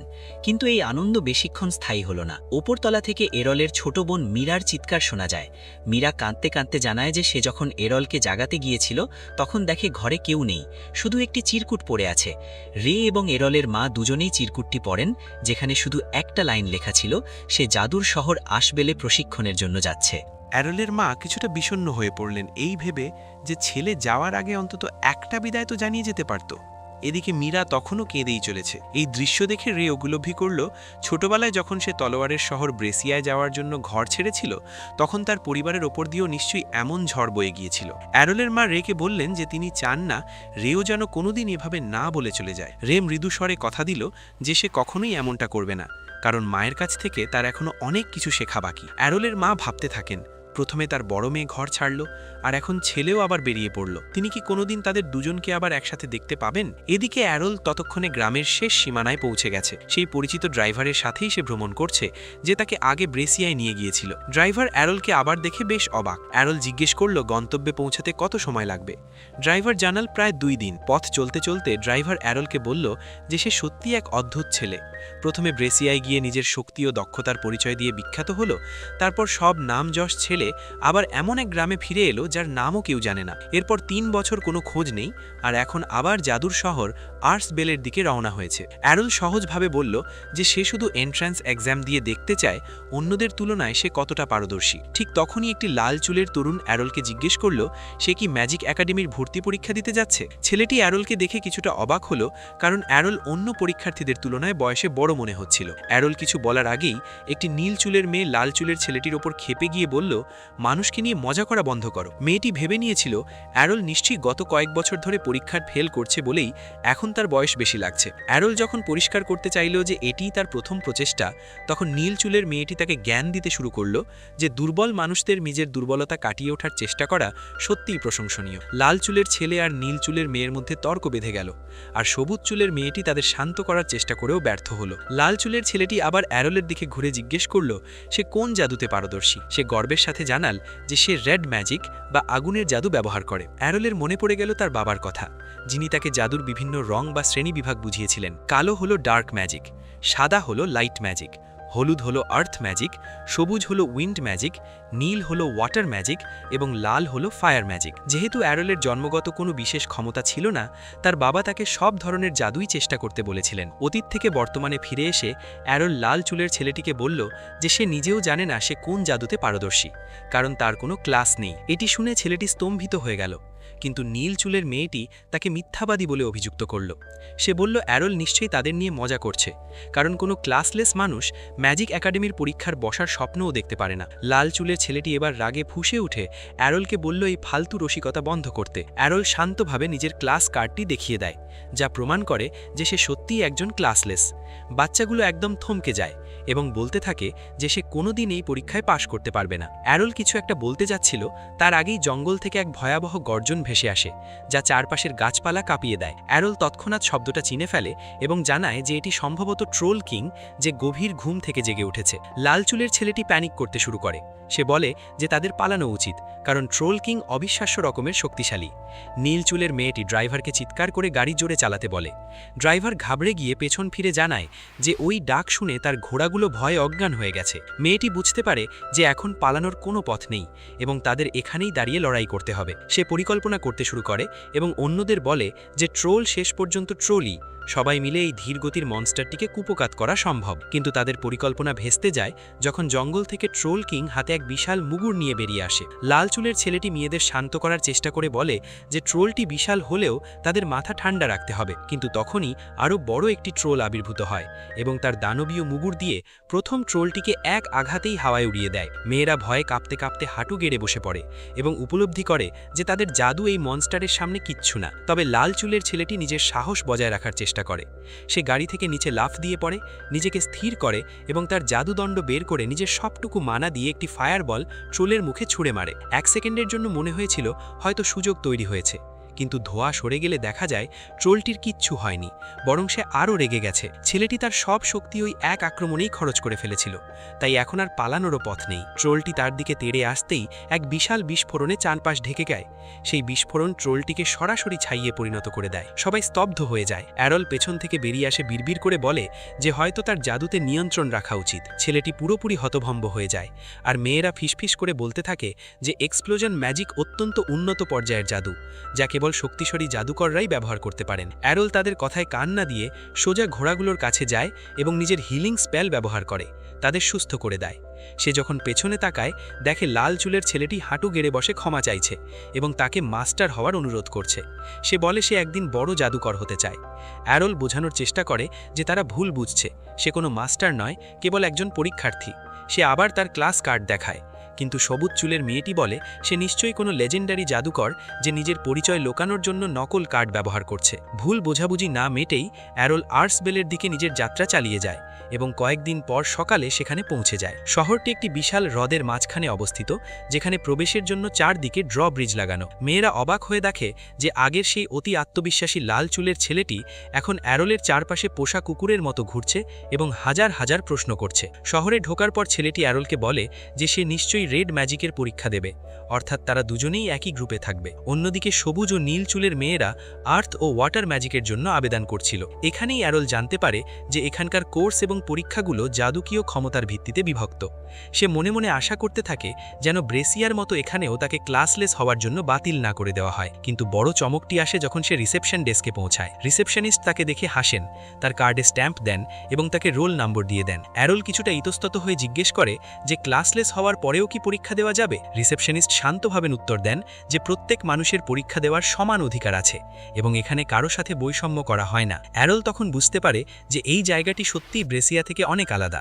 সে আত্মবিশ্বাসের সাথে টেস্টিং গ্রাউন্ডের দিকে এগিয়ে যায়। অ্যারল টেস্টিং গ্রাউন্ডে গিয়ে দেখে অনেক বাচ্চা লাইনে দাঁড়িয়ে আছে। সেখানে পরীক্ষাটি বেশ সহজ, একটি ধাতব নাইটের উপর ছোট ফায়ারবল ছুঁড়ে মারলেই টেস্ট ক্লিয়ার। অ্যারল যখন নিয়মটি বোঝার চেষ্টা করছে, তখনই এক উগ্র মেজাজের লাল চুলের ছেলে এরিনায় ঢুকে পড়ে।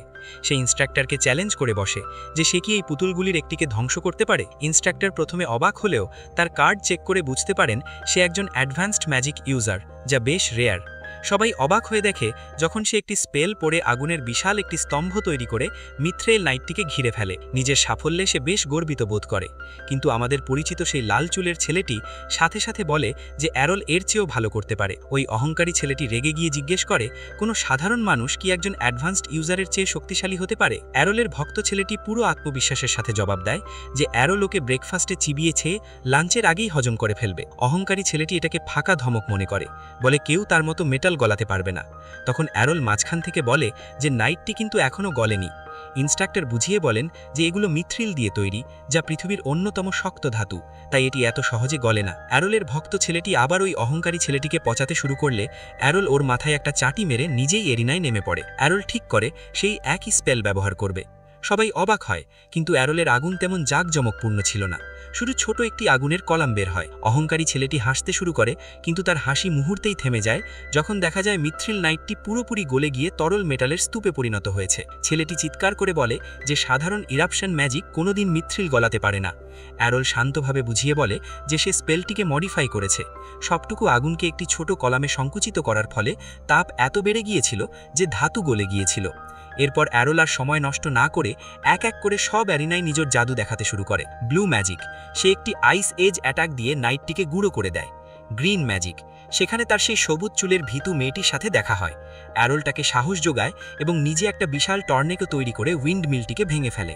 পরে মেয়েটিকেও ধাক্কা দিয়ে এরিনায় পাঠিয়ে দেয় এবং সেও পাশ করে যায়। লাইট ও ইয়েলো ম্যাজিক, এই দুটি স্কুলও সে অনায়াসেই পার করে ফেলে। সবশেষে সে পৌঁছায় ডার্ক ম্যাজিক স্কুলে। বাইরে থেকে জায়গাটা একদম পরিত্যক্ত মনে হচ্ছিল। হঠাৎ সে একটা বাক্সের ভেতর থেকে অদ্ভুত আওয়াজ পায়। পরীক্ষা করতে যাবে এমন সময় এক মহিলা কাঁদতে কাঁদতে এসে বলেন তার পোষা প্রাণীটি হারিয়ে গেছে। অ্যারল বাক্সটির দিকে ইশারা করলে মহিলা সেটি খুলে এক অদ্ভুত কুৎসিত প্রাণীকে বের করেন এবং অ্যারলকে জিজ্ঞেস করেন এটি কি কিউট। অ্যারল শুধু এক চিলতে অস্বস্তিকর বিস্ময়কর হাসি দেয়। ঠিক তখনই একটি কঙ্কাল পেছন থেকে এসে তাকে ভয় পাইয়ে দেয়। অ্যারোল সহজাত প্রবৃত্তিতে নিজের লাঠি ঘুরিয়ে এক আঘাতেই কঙ্কালটির মাথা ধর থেকে আলাদা করে ফেলে। কঙ্কালটি তখন নিজের মাথা খুঁজতে দৌড়াতে থাকে। অ্যারোল অবাক হয়ে জিজ্ঞেস করে সে কি কোনো মনস্টার কিনা। কঙ্কালটি তখন শান্তভাবে জানায় যে সে আসলে এখানকার একজন সুন্দরী অফিস ক্লার্ক এবং তার নাম লোটা। লোটা জানায় যে ডার্ক ম্যাজিক স্কুল সবার জন্যই খোলা, কারণ এখানে এমনিতে বেশি ছাত্র আসে না। এভাবেই অ্যারোল জাদুর সব কটি অর্থাৎ 6টি স্কুলেই ভর্তি হয়ে যায়। রেজিস্ট্রেশন শেষ করে বাইরে আসতেই কাইডো, কিউফা এবং কোলেট তাকে ঘিরে ধরে তর্ক শুরু করে দেয় যে অ্যারোলকে তাদের নির্দিষ্ট স্কুলেই থাকতে হবে। কিন্তু অ্যারোল সবাইকে চমকে দিয়ে জানায় যে সে 6টি পরীক্ষায় পাশ করেছে এবং সে সব ধরনের জাদুই শিখতে চায়। বাচ্চাগুলো অবাক হয়ে ভাবে যে সব স্কুল থেকে সে স্টুডেন্ট আইডি পেল কিভাবে। অ্যারোল নিজে নিজেই সিদ্ধান্তে পৌঁছায় যে স্কুলগুলো বোধহয় নিজেদের মধ্যে ছাত্রদের তথ্য আদান প্রদান করে না, তাই এমনটা সম্ভব হয়েছে। সব কাজ শেষ হওয়ার পর আসল সমস্যা দেখা দেয়, সবগুলো ক্লাসের সময় একে অপরের সাথে মিলে যাওয়া। কাইডো চিৎকার করে বলে সে আগেই অ্যারোলকে সতর্ক করেছিল। অ্যারোল শান্তভাবে জানায় যে প্রতিটি কোর্সে মাত্র 20% উপস্থিতি বাধ্যতামূলক, তাই সে কোনো মতে ম্যানেজ করে নেবে।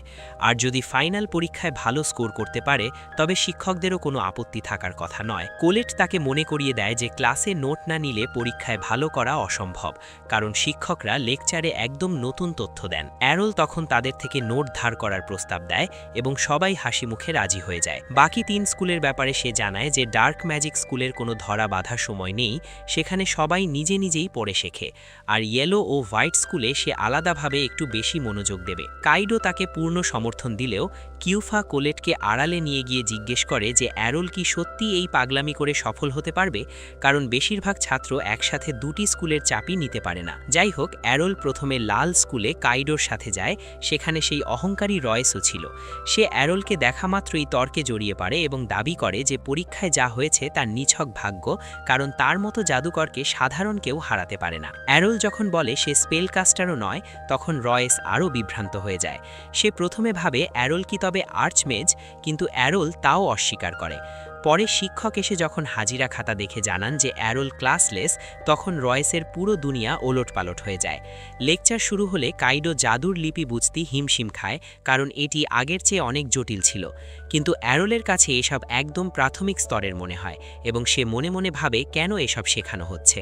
শিক্ষক বুঝিয়ে বলেন যে জাদুর লিপির ব্যাকরণ সঠিকভাবে না শিখলে শক্তিশালী জাদু করা সম্ভব নয়। অ্যাডভান্স লেভেলে পৌঁছলে ছাত্ররা স্পেলগুলোকে নতুন করে সাজিয়ে আরও ক্ষমতাশালী করতে পারে।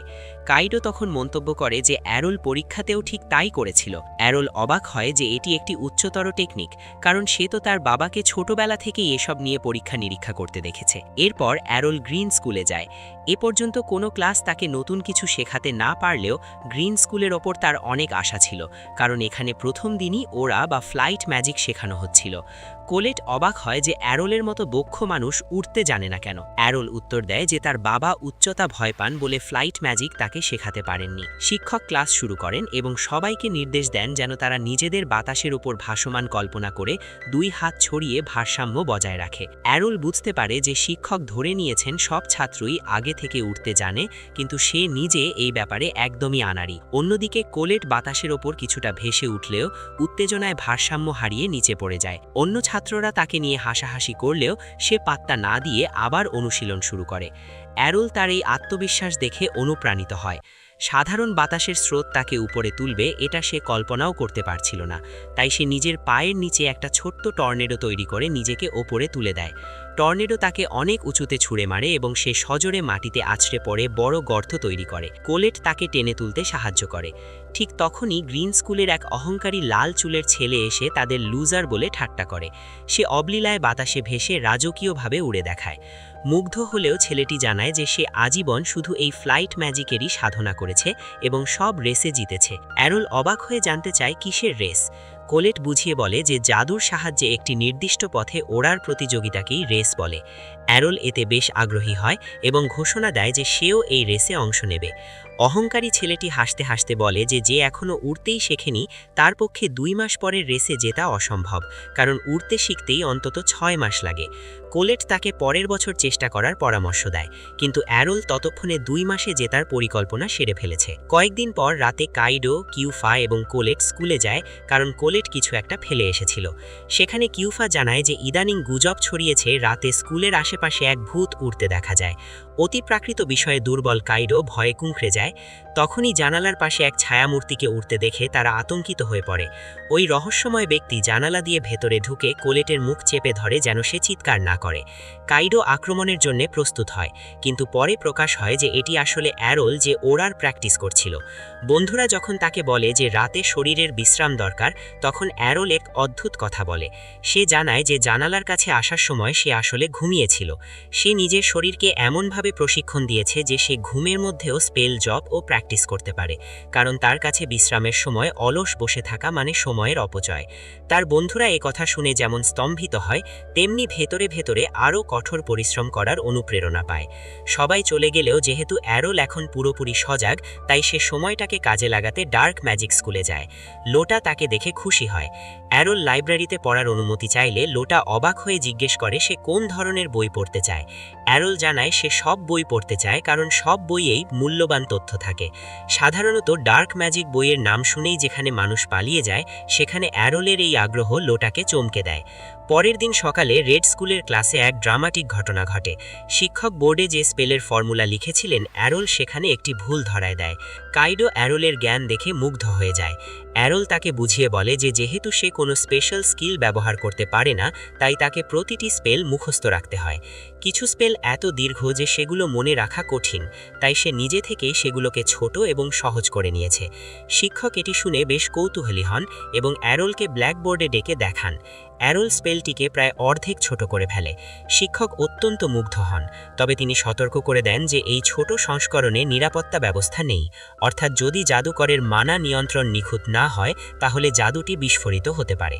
অ্যারোল অবলীলায় উত্তর দেয় যে তার ডিভাইন প্রোটেকশন তাকে বড় বিপদ থেকে বাঁচাবে, আর একটু ব্যথা সহ্য করতে সে রাজি। বাল্ডি অ্যারোলের এই সাহসিকতা দেখে তাকে 2nd গ্রেড প্রমোশন এক্সাম দেওয়ার প্রস্তাব দেয়।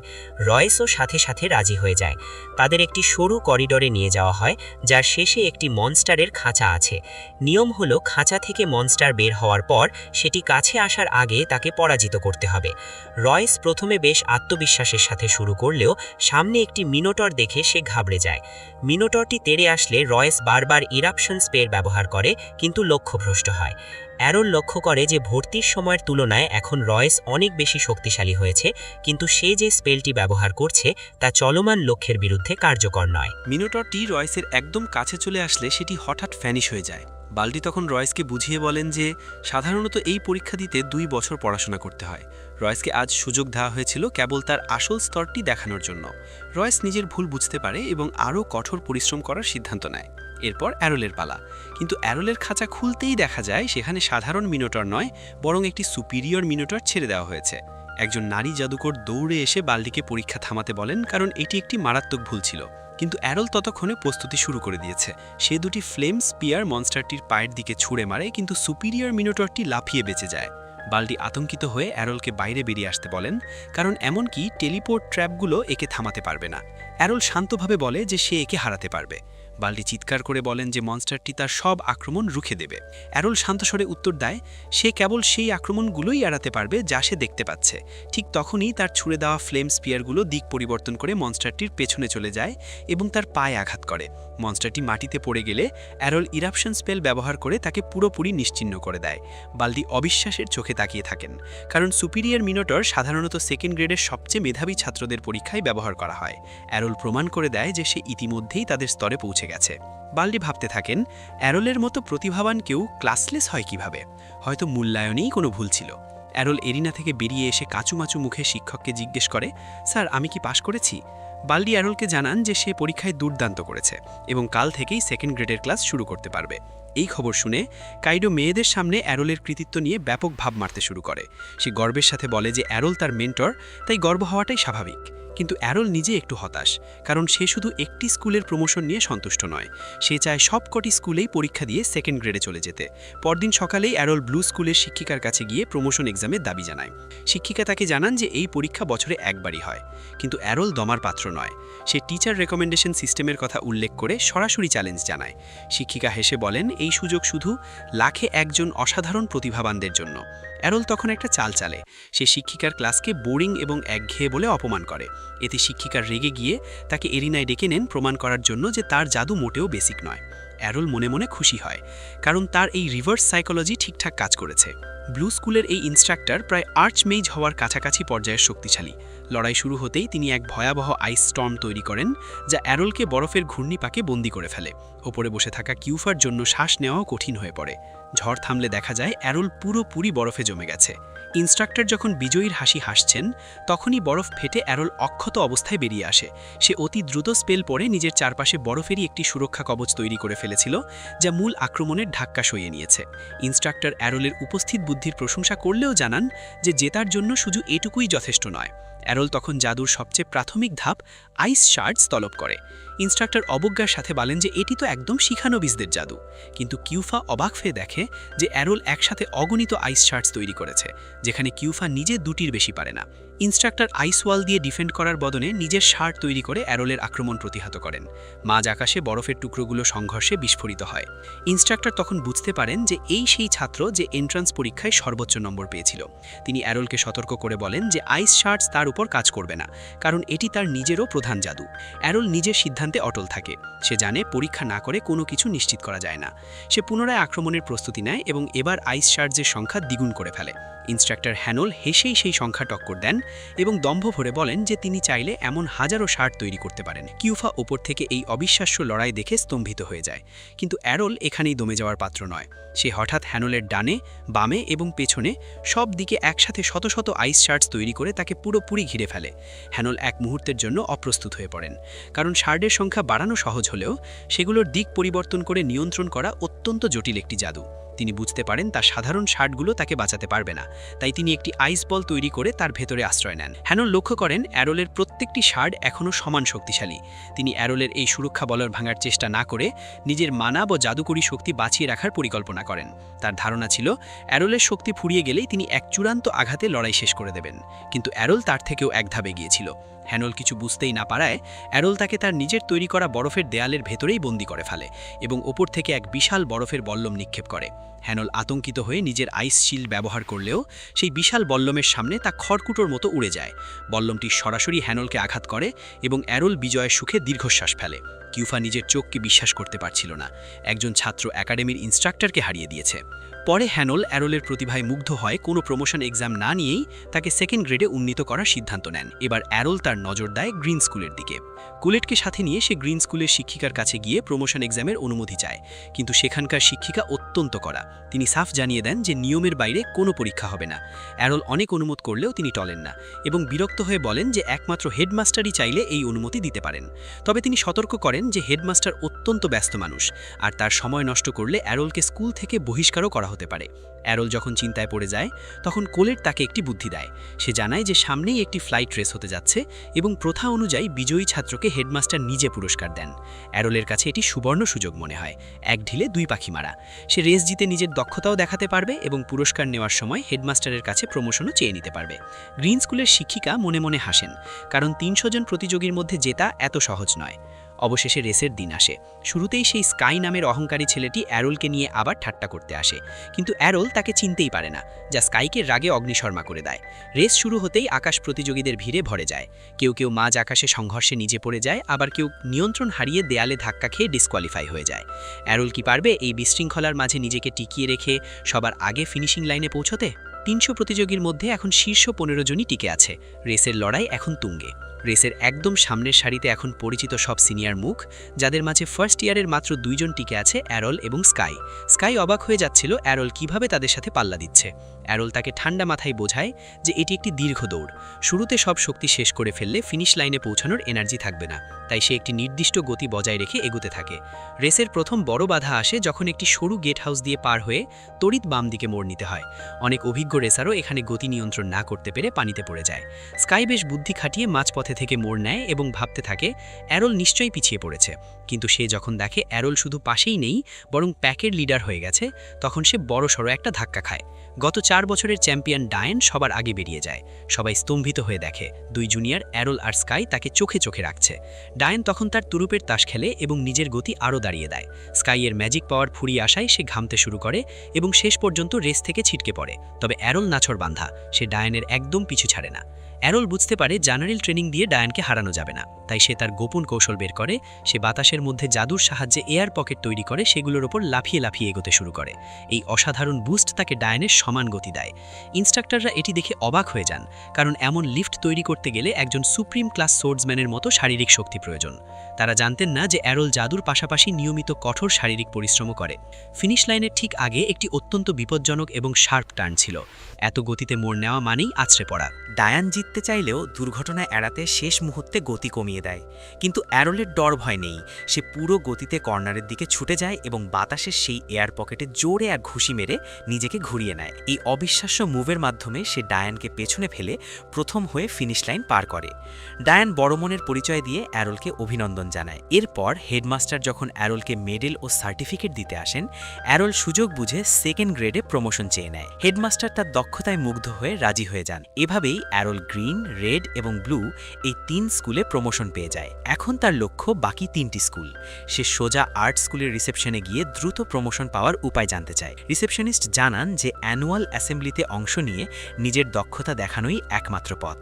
কিন্তু অ্যারোল যখন রেজিস্ট্রেশন করতে চায়, তখন জানানো হয় যে সময় শেষ হয়ে গেছে। অ্যারোল প্রশ্নের ঝুড়ি নিয়ে রিসেপশনিস্টকে অতিষ্ঠ করে তোলে, কারণ প্রমোশন না পেলে তাকে সেই একই একঘেয়ে ক্লাসে বসে থাকতে হবে। অনেক অনুনয় বিনয়, এমনকি যে কোনো শর্ত মানার প্রতিশ্রুতি দিলেও রিসেপশনিস্ট সাফ জানিয়ে দেন যে কোনো পথ নেই। ঠিক তখনই পেছন থেকে এক বিশাল দেহী শিক্ষক তাকে ডাক দেন। তিনি জানতে চান অ্যারোলের অ্যাসেম্বলিতে যাওয়ার এত শখ কেন। অ্যারোল প্রমোশনের কথা বললে তিনি হেসে এক প্রস্তাব দেন, যদি অ্যারোল তার রিসার্চ অ্যাসিস্ট্যান্ট হয় তবেই সে অ্যাসেম্বলিতে যেতে পারবে। অ্যারোল মুহূর্তেই রাজি হয়ে যায়। রিসেপশনিস্ট নিজের কপাল চাপড়ে অ্যারোলকে সতর্ক করেন। এই শিক্ষক হলেন প্রফেসর রোগ, যিনি গোলেম নিয়ন্ত্রণে ওস্তাদ। তবে অন্যদের মতো তিনি সাধারণ প্রদর্শনী নয়, বরং গোলেমদের সাথে সরাসরি লড়াই পছন্দ করেন। অ্যারোল প্রথমে একে স্বাভাবিক মনে করলেও আসল সত্য শুনে থমকে যায়। সেই লড়াইয়ে গোলেমের প্রতিপক্ষ অন্য কোনো গোলেম নয়, বরং প্রফেসরের রিসার্চ অ্যাসিস্ট্যান্ট হওয়া ছাত্ররাই হয়। অর্থাৎ অ্যারোলকে মূলত প্রফেসরের গোলেমের মার খাওয়ার জন্য বলির পাঠা বানানো হয়েছে। কিন্তু অ্যারোল দমে যাওয়ার বদলে সিদ্ধান্তে অটল থাকে। তার কাছে প্রমোশনই আসল, ঝুঁকি যাই হোক। অ্যাসেম্বলির দিন সবাই মাটির জাদুতে নিজের কারুকাজ দেখাচ্ছিল। কেউ মাটির হাঁস বানাচ্ছে, কেউ দৃশ্যপট। তারপর আসে প্রফেসর রোগের পালা।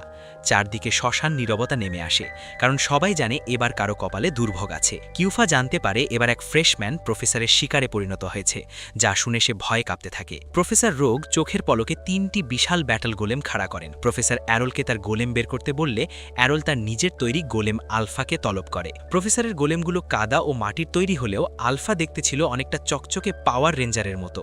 অ্যারোল ব্যাখ্যা করে যে সে তার ভ্রমণের সময় পাওয়া দুর্লভ ধাতু এবং অ্যালকেমি ব্যবহার করে এই মজবুত আর্মার বা বর্ম তৈরি করেছে, যা সে আর্থ ম্যাজিক দিয়ে নিয়ন্ত্রণ করছে।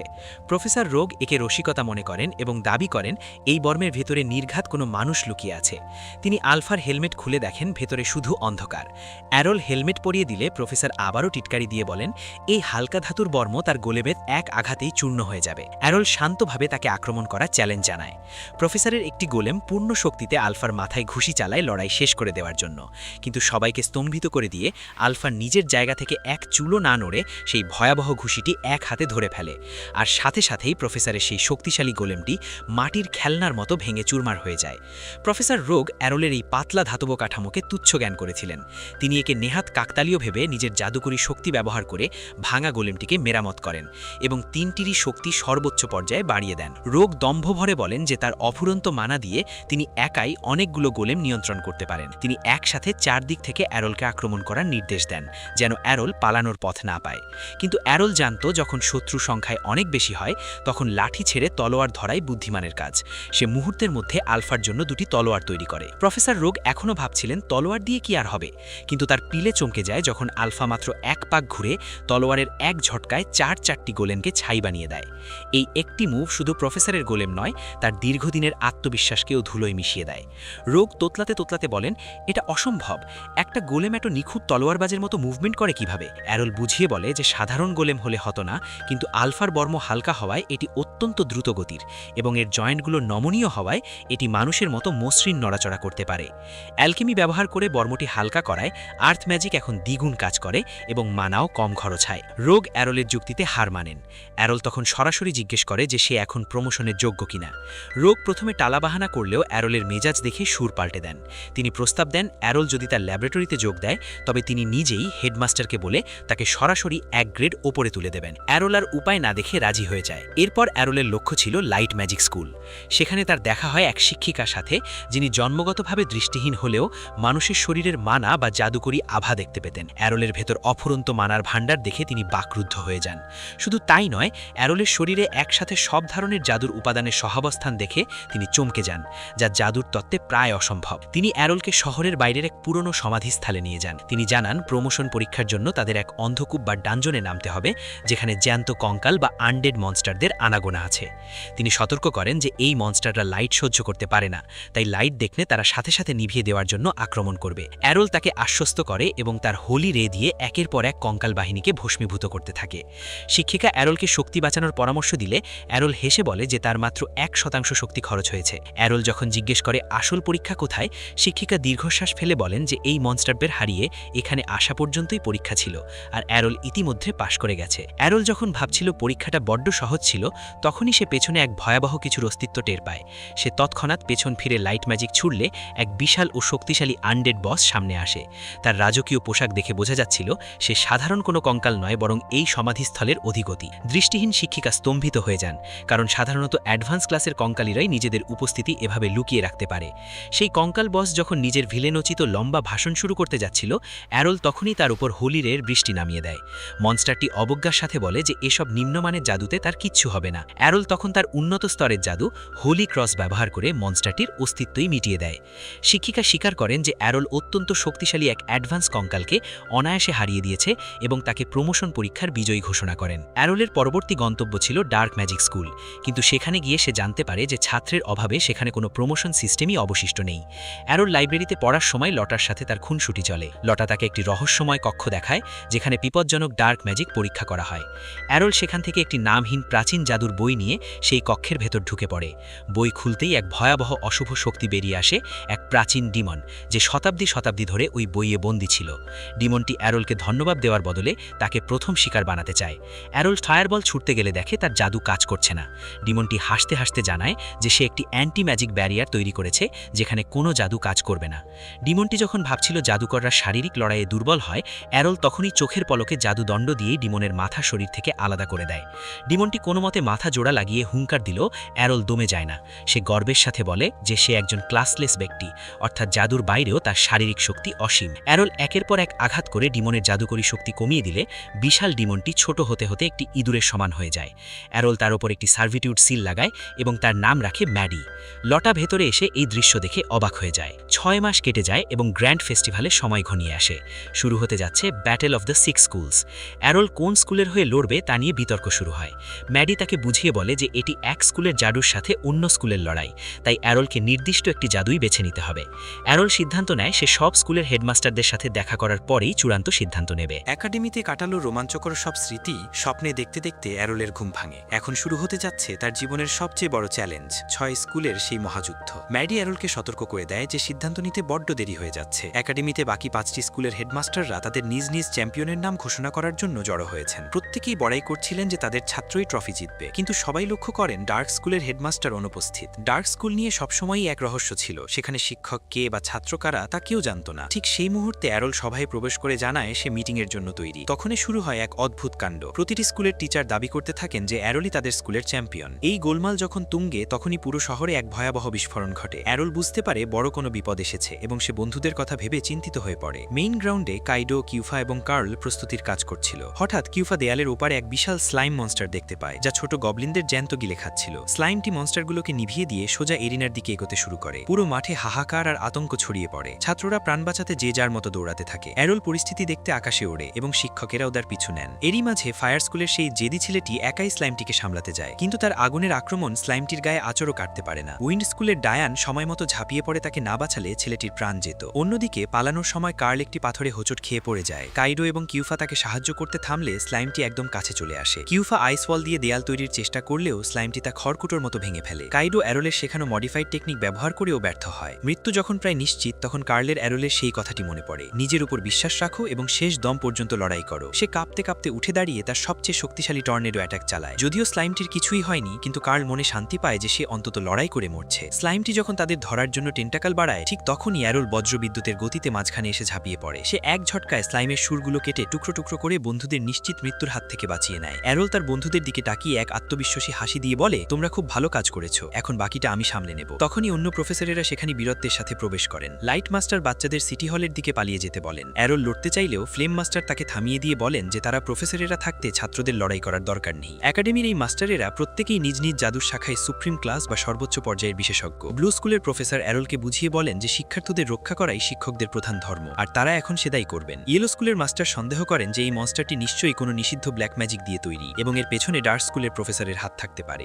রেড প্রফেসরের ধারণা হয় যে স্লাইমটি ম্যাজিক রেজিস্ট্যান্ট, কারণ শিক্ষার্থীদের কোনো আক্রমণই এর গায়ে আঁচড় কাটতে পারেনি। ব্লু প্রফেসর আত্মবিশ্বাসের সাথে বলেন যে ওগুলো ছিল মাত্র ফার্স্ট ইয়ারের বাচ্চাদের সাধারণ স্পেল। তিনি নিজের পার্মাফ্রস্ট স্পেলটি ব্যবহার করেন এবং লাইট ম্যাজিক প্রফেসরের হোলি ক্রসের সাথে মিলিয়ে আক্রমণ করেন। তাদের পরিকল্পনা ছিল মনস্টারটিকে প্রথমে জমিয়ে ফেলে তারপর চূর্ণ বিচূর্ণ করা, কিন্তু তাদের অবাক করে দিয়ে স্লাইমটি আগের মতোই অক্ষত এবং শক্তিশালী অবস্থায় থেকে যায়। রেড মাস্টার এবং উইন্ড মাস্টার মিলে এক ভয়াবহ ফ্লেমিং টর্নেডো তৈরি করলেও মনস্টারটির রত্তিভর ক্ষতি হয় না। উল্টো উইন্ড মাস্টার লক্ষ্য করেন যে তারা যত বেশি জাদু ব্যবহার করছেন, মনস্টারটি ততই শক্তি শোষণ করে আকারে বিশাল ও শক্তিশালী হয়ে উঠছে। মনস্টারটি পাল্টা আক্রমণ শুরু করলে ইয়েলো মাস্টার আর্থওয়াল তৈরি করে সবাইকে রক্ষা করেন এবং স্লাইমটিকে একটি মাটির খাঁচায় বন্দী করেন। কিন্তু সেই দেয়ালও বেশিক্ষণ টিকবে না বুঝতে পেরে তিনি বন্ধুদের সতর্ক করেন। শিক্ষকেরা যখন দ্বিধায় যে তারা আর কি করতে পারেন, লাইট মাস্টার সাবধান করেন যে আর কোনো জাদুকরি আক্রমণ করা যাবে না, কারণ এটি সব শক্তি শুষে নিচ্ছে। আকাশ থেকে ম্যাডির সাথে এই দৃশ্য দেখে অ্যারোল উপলব্ধি করে যে এই একাডেমির সব স্পেল সে বই থেকে আগেই মুখস্থ করে ফেলেছিল। সে শুধু দেখতে চেয়েছিল মাস্টারদের কোনো গোপন বা বিশেষ দক্ষতা আছে কিনা যা তার জানা নেই। এখন সে বুঝতে পেরেছে যে একাডেমিতে তার শেখার মতো আর কিছুই অবশিষ্ট নেই। ম্যাডি তাকে জানায় যে এটি সাধারণ কোনো মনস্টার নয়, বরং ডিমন রেলম থেকে আসা এক সত্তা যার কাজই হলো শক্তি শোষণ করা। অ্যারোল সিদ্ধান্ত নেয় সে এবার সরাসরি ফিজিক্যাল অ্যাটাক বা শারীরিক শক্তি ব্যবহার করবে। সে তলোয়ার সমন করে মনস্টারটির এক বিশাল অংশ কেটে ফেলে, কিন্তু ম্যাডিকে অবাক করে দিয়ে স্লাইমটি কয়েক মুহূর্তেই সেই অংশ পুনরায় গজিয়ে নেয়। শিক্ষকেরা যখন সেখানে পৌঁছান, অ্যারোল তাদের সেখান থেকে সরে যেতে বলে, কারণ স্লাইমটি তাদের অফুরন্ত মানা বা জাদুকরী শক্তির টানেই সিটি হলের দিকে এগোচ্ছে। শিক্ষকেরা প্রথমে রাজি না হলেও অ্যারোলের আত্মবিশ্বাস দেখে তারা বাকি শিক্ষার্থীদের বাঁচাতে চলে যান। অ্যারোল একাই স্লাইমটিকে পাথর দিয়ে ঘিরে ফেলে এবং অসংখ্য গোলেম সমন করে ইনফিনিট ব্রেক আক্রমণ চালায়। কিন্তু এত কিছুর পরেও যখন মনস্টারটি আবার আগের অবস্থায় ঘিরে আসে, তখন অ্যারোল বুঝতে পারে সাধারণ শারীরিক বা জাদুকরী আক্রমণে কাজ হবে না। সে এবার নতুন কোনো জাদুকরী কৌশল উদ্ভাবন করার কথা ভাবতে থাকে। অ্যারোল তার জাদুর দণ্ড বের করে এক বিশাল ফ্লেম ম্যাজিক আক্রমণ তৈরির প্রস্তুতি নেয়। ম্যাডি সন্দিহান ছিল যে শুধু আগুন দিয়ে এই মনস্টারকে হারানো যাবে না, কিন্তু অ্যারোল সবাইকে অবাক করে দিয়ে এক এক করে ভিন্ন ভিন্ন জাদুর বৃত্তকরী করতে শুরু করে এবং সেগুলোকে এক বিশাল রেইনবো সার্কেল বা রামধনু বৃত্তে রূপান্তর করে। এটি ছিল তার বাবার শেখানো এক অত্যন্ত বিপজ্জনক জাদু, যা সামান্য ভুল হলেই প্রলয় ঘটিয়ে দিতে পারে। প্রথমে অ্যারোলের মনে হচ্ছিল তার জাদুকরী শক্তি হয়তো যথেষ্ট নয়, কিন্তু ঠিক সেই মুহূর্তে তার শরীরে মানার এক বিশাল জোয়ার আসে। প্রফেসরেরা তাদের এবং সব ছাত্রের জাদুকরী শক্তি একত্রিত করে অ্যারোলের কাছে পৌঁছে দিয়েছিলেন। অ্যারোল সেই ভয়াবহ শক্তিশালী আক্রমণটি স্লাইমের উপর আছড়ে ফেলে এবং মুহূর্তের মধ্যেই মনস্টারটির অস্তিত্ব ধুলোয় মিশিয়ে দেয়। পুরো একাডেমির ছাত্ররা উল্লাসে ফেটে পড়ে। শিক্ষকেরা অ্যারোলকে ঘিরে ধরে জিজ্ঞেস করেন সে কিভাবে একসাথে সব ধরনের স্পেল ব্যবহার করলো, যেটা কিনা লেজেন্ডারি মেজ লর্ডরা করতে পারেন। অ্যারোল জানায় তার বাবা একজন মেজ লর্ড। তিনি বলেছিলেন সব স্কুলের জাদুতে দক্ষতা অর্জন করলেই মেজ লর্ড হওয়া সম্ভব। প্রফেসরেরা নিজেদের ভুল বুঝতে পারেন যে তারা কেবল এক ধরনের জাদুর ওপর জোর দেন বলেই মেজ লর্ড তৈরি করতে পারছিলেন না। লড়াই শেষে অ্যারোল স্লাইমের একটি জীবিত টুকরো খুঁজে পায় এবং সেটির ওপর সার্ভেন্ট সিল লাগিয়ে সেটাকেও নিজের অনুচর বানিয়ে নেয়। তার ধারণা এটি অন্তত আবর্জনা পরিষ্কারের কাজে আসবে। এরপর কিউফা, কাইডো এবং কার্ল অ্যারোলের কাছে ছুটে আসে। অ্যারোল তাদের জানায় যে সে এবার বাড়ি ফিরছে এবং সেখান থেকে সোজা সিটি অফ মনস্টার্সে যাবে, যাতে পৃথিবীর সব মনস্টার সম্পর্কে আরও জ্ঞান অর্জন করতে পারে। বন্ধুরা বিষণ্ণ বলে তাকে বিদায় জানায়। আকাশে উঠতে উঠতে অ্যারোল তার গ্রামের দিকে এগোতে থাকে। ম্যাডি যখন তার পরিবারের কথা জিজ্ঞেস করে, অ্যারোল উত্তর দেয় তার বাবা মা একদম সাধারণ গ্রামবাসী। ম্যাডি অবাক হয়ে জানতে চায় যে একজন ক্লাসলেস দম্পতির ছেলে কিভাবে তলোয়ার চালনা এবং জাদু উভয় ক্ষেত্রেই এত দক্ষ হলো। অ্যারোল হেসেই তাকে আসল সত্যটা জানায় যে তার মা একজন সোর্ড সেন্ট এবং বাবা একজন মেজ লর্ড। তারা অনেক আগেই রোমাঞ্চকর জীবন থেকে অবসর নিয়ে গ্রামে গ্রামে শান্তিতে বসবাস করছেন। গ্রাম অনেক দূরে হওয়ায় অ্যারল সেই রাতে রাস্তার পাশের একটি সমৃদ্ধ গ্রামে বিশ্রাম নেওয়ার সিদ্ধান্ত নেয়। সারাদিনের ক্লান্তি দূর করতে সে একটি সরাইখানায় ঘর ভাড়া নেয় এবং নিজেকে একটি আরামদায়ক হট বাথ বা গরম জলের স্নান দিয়ে আপ্যায়ন করার কথা ভাবে। গরম জলের বাথটাবে বা হট বাথে যখন অ্যারল রিল্যাক্স করছিল, তখনই দরজা খুলে তাওয়ালে জড়ানো এক তরুণী ভিতরে প্রবেশ করে। ম্যাডি ঘাবড়ে গিয়ে অ্যারলের পেছনে লুকিয়ে পড়ে, কিন্তু অ্যারল একদম শান্ত থাকে। সে তরুণীকে ভিতরে আসার অনুমতি দেয় কারণ এটি একটি মিক্সড বাথ ছিল। তরুণীটি অ্যারলের পাশে বসে তার পরিচয় জানতে চায়। ম্যাডি অ্যারলের কানে ফিসফিস করে বলে যে এই মেয়েটির মধ্যে কোনো রহস্য আছে, কিন্তু অ্যারল সেটা আগেই বুঝতে পেরেছিল। সে বরং উৎসুক ছিল এটা দেখতে যে এই মেয়েটি তাকে নতুন কোনো জাদুর কৌশল দেখাতে পারে কিনা। কথায় কথায় অ্যারল জানায় যে তার জীবনের লক্ষ্য হলো বিশ্বের সবচেয়ে শক্তিশালী হওয়া। তবে সে কেবল জেতার জন্য লড়ে না, বরং একজন ক্লাসলেস মানুষের আসল ক্ষমতা কতটুকু হতে পারে সেটাই সে পরীক্ষা করতে চায়।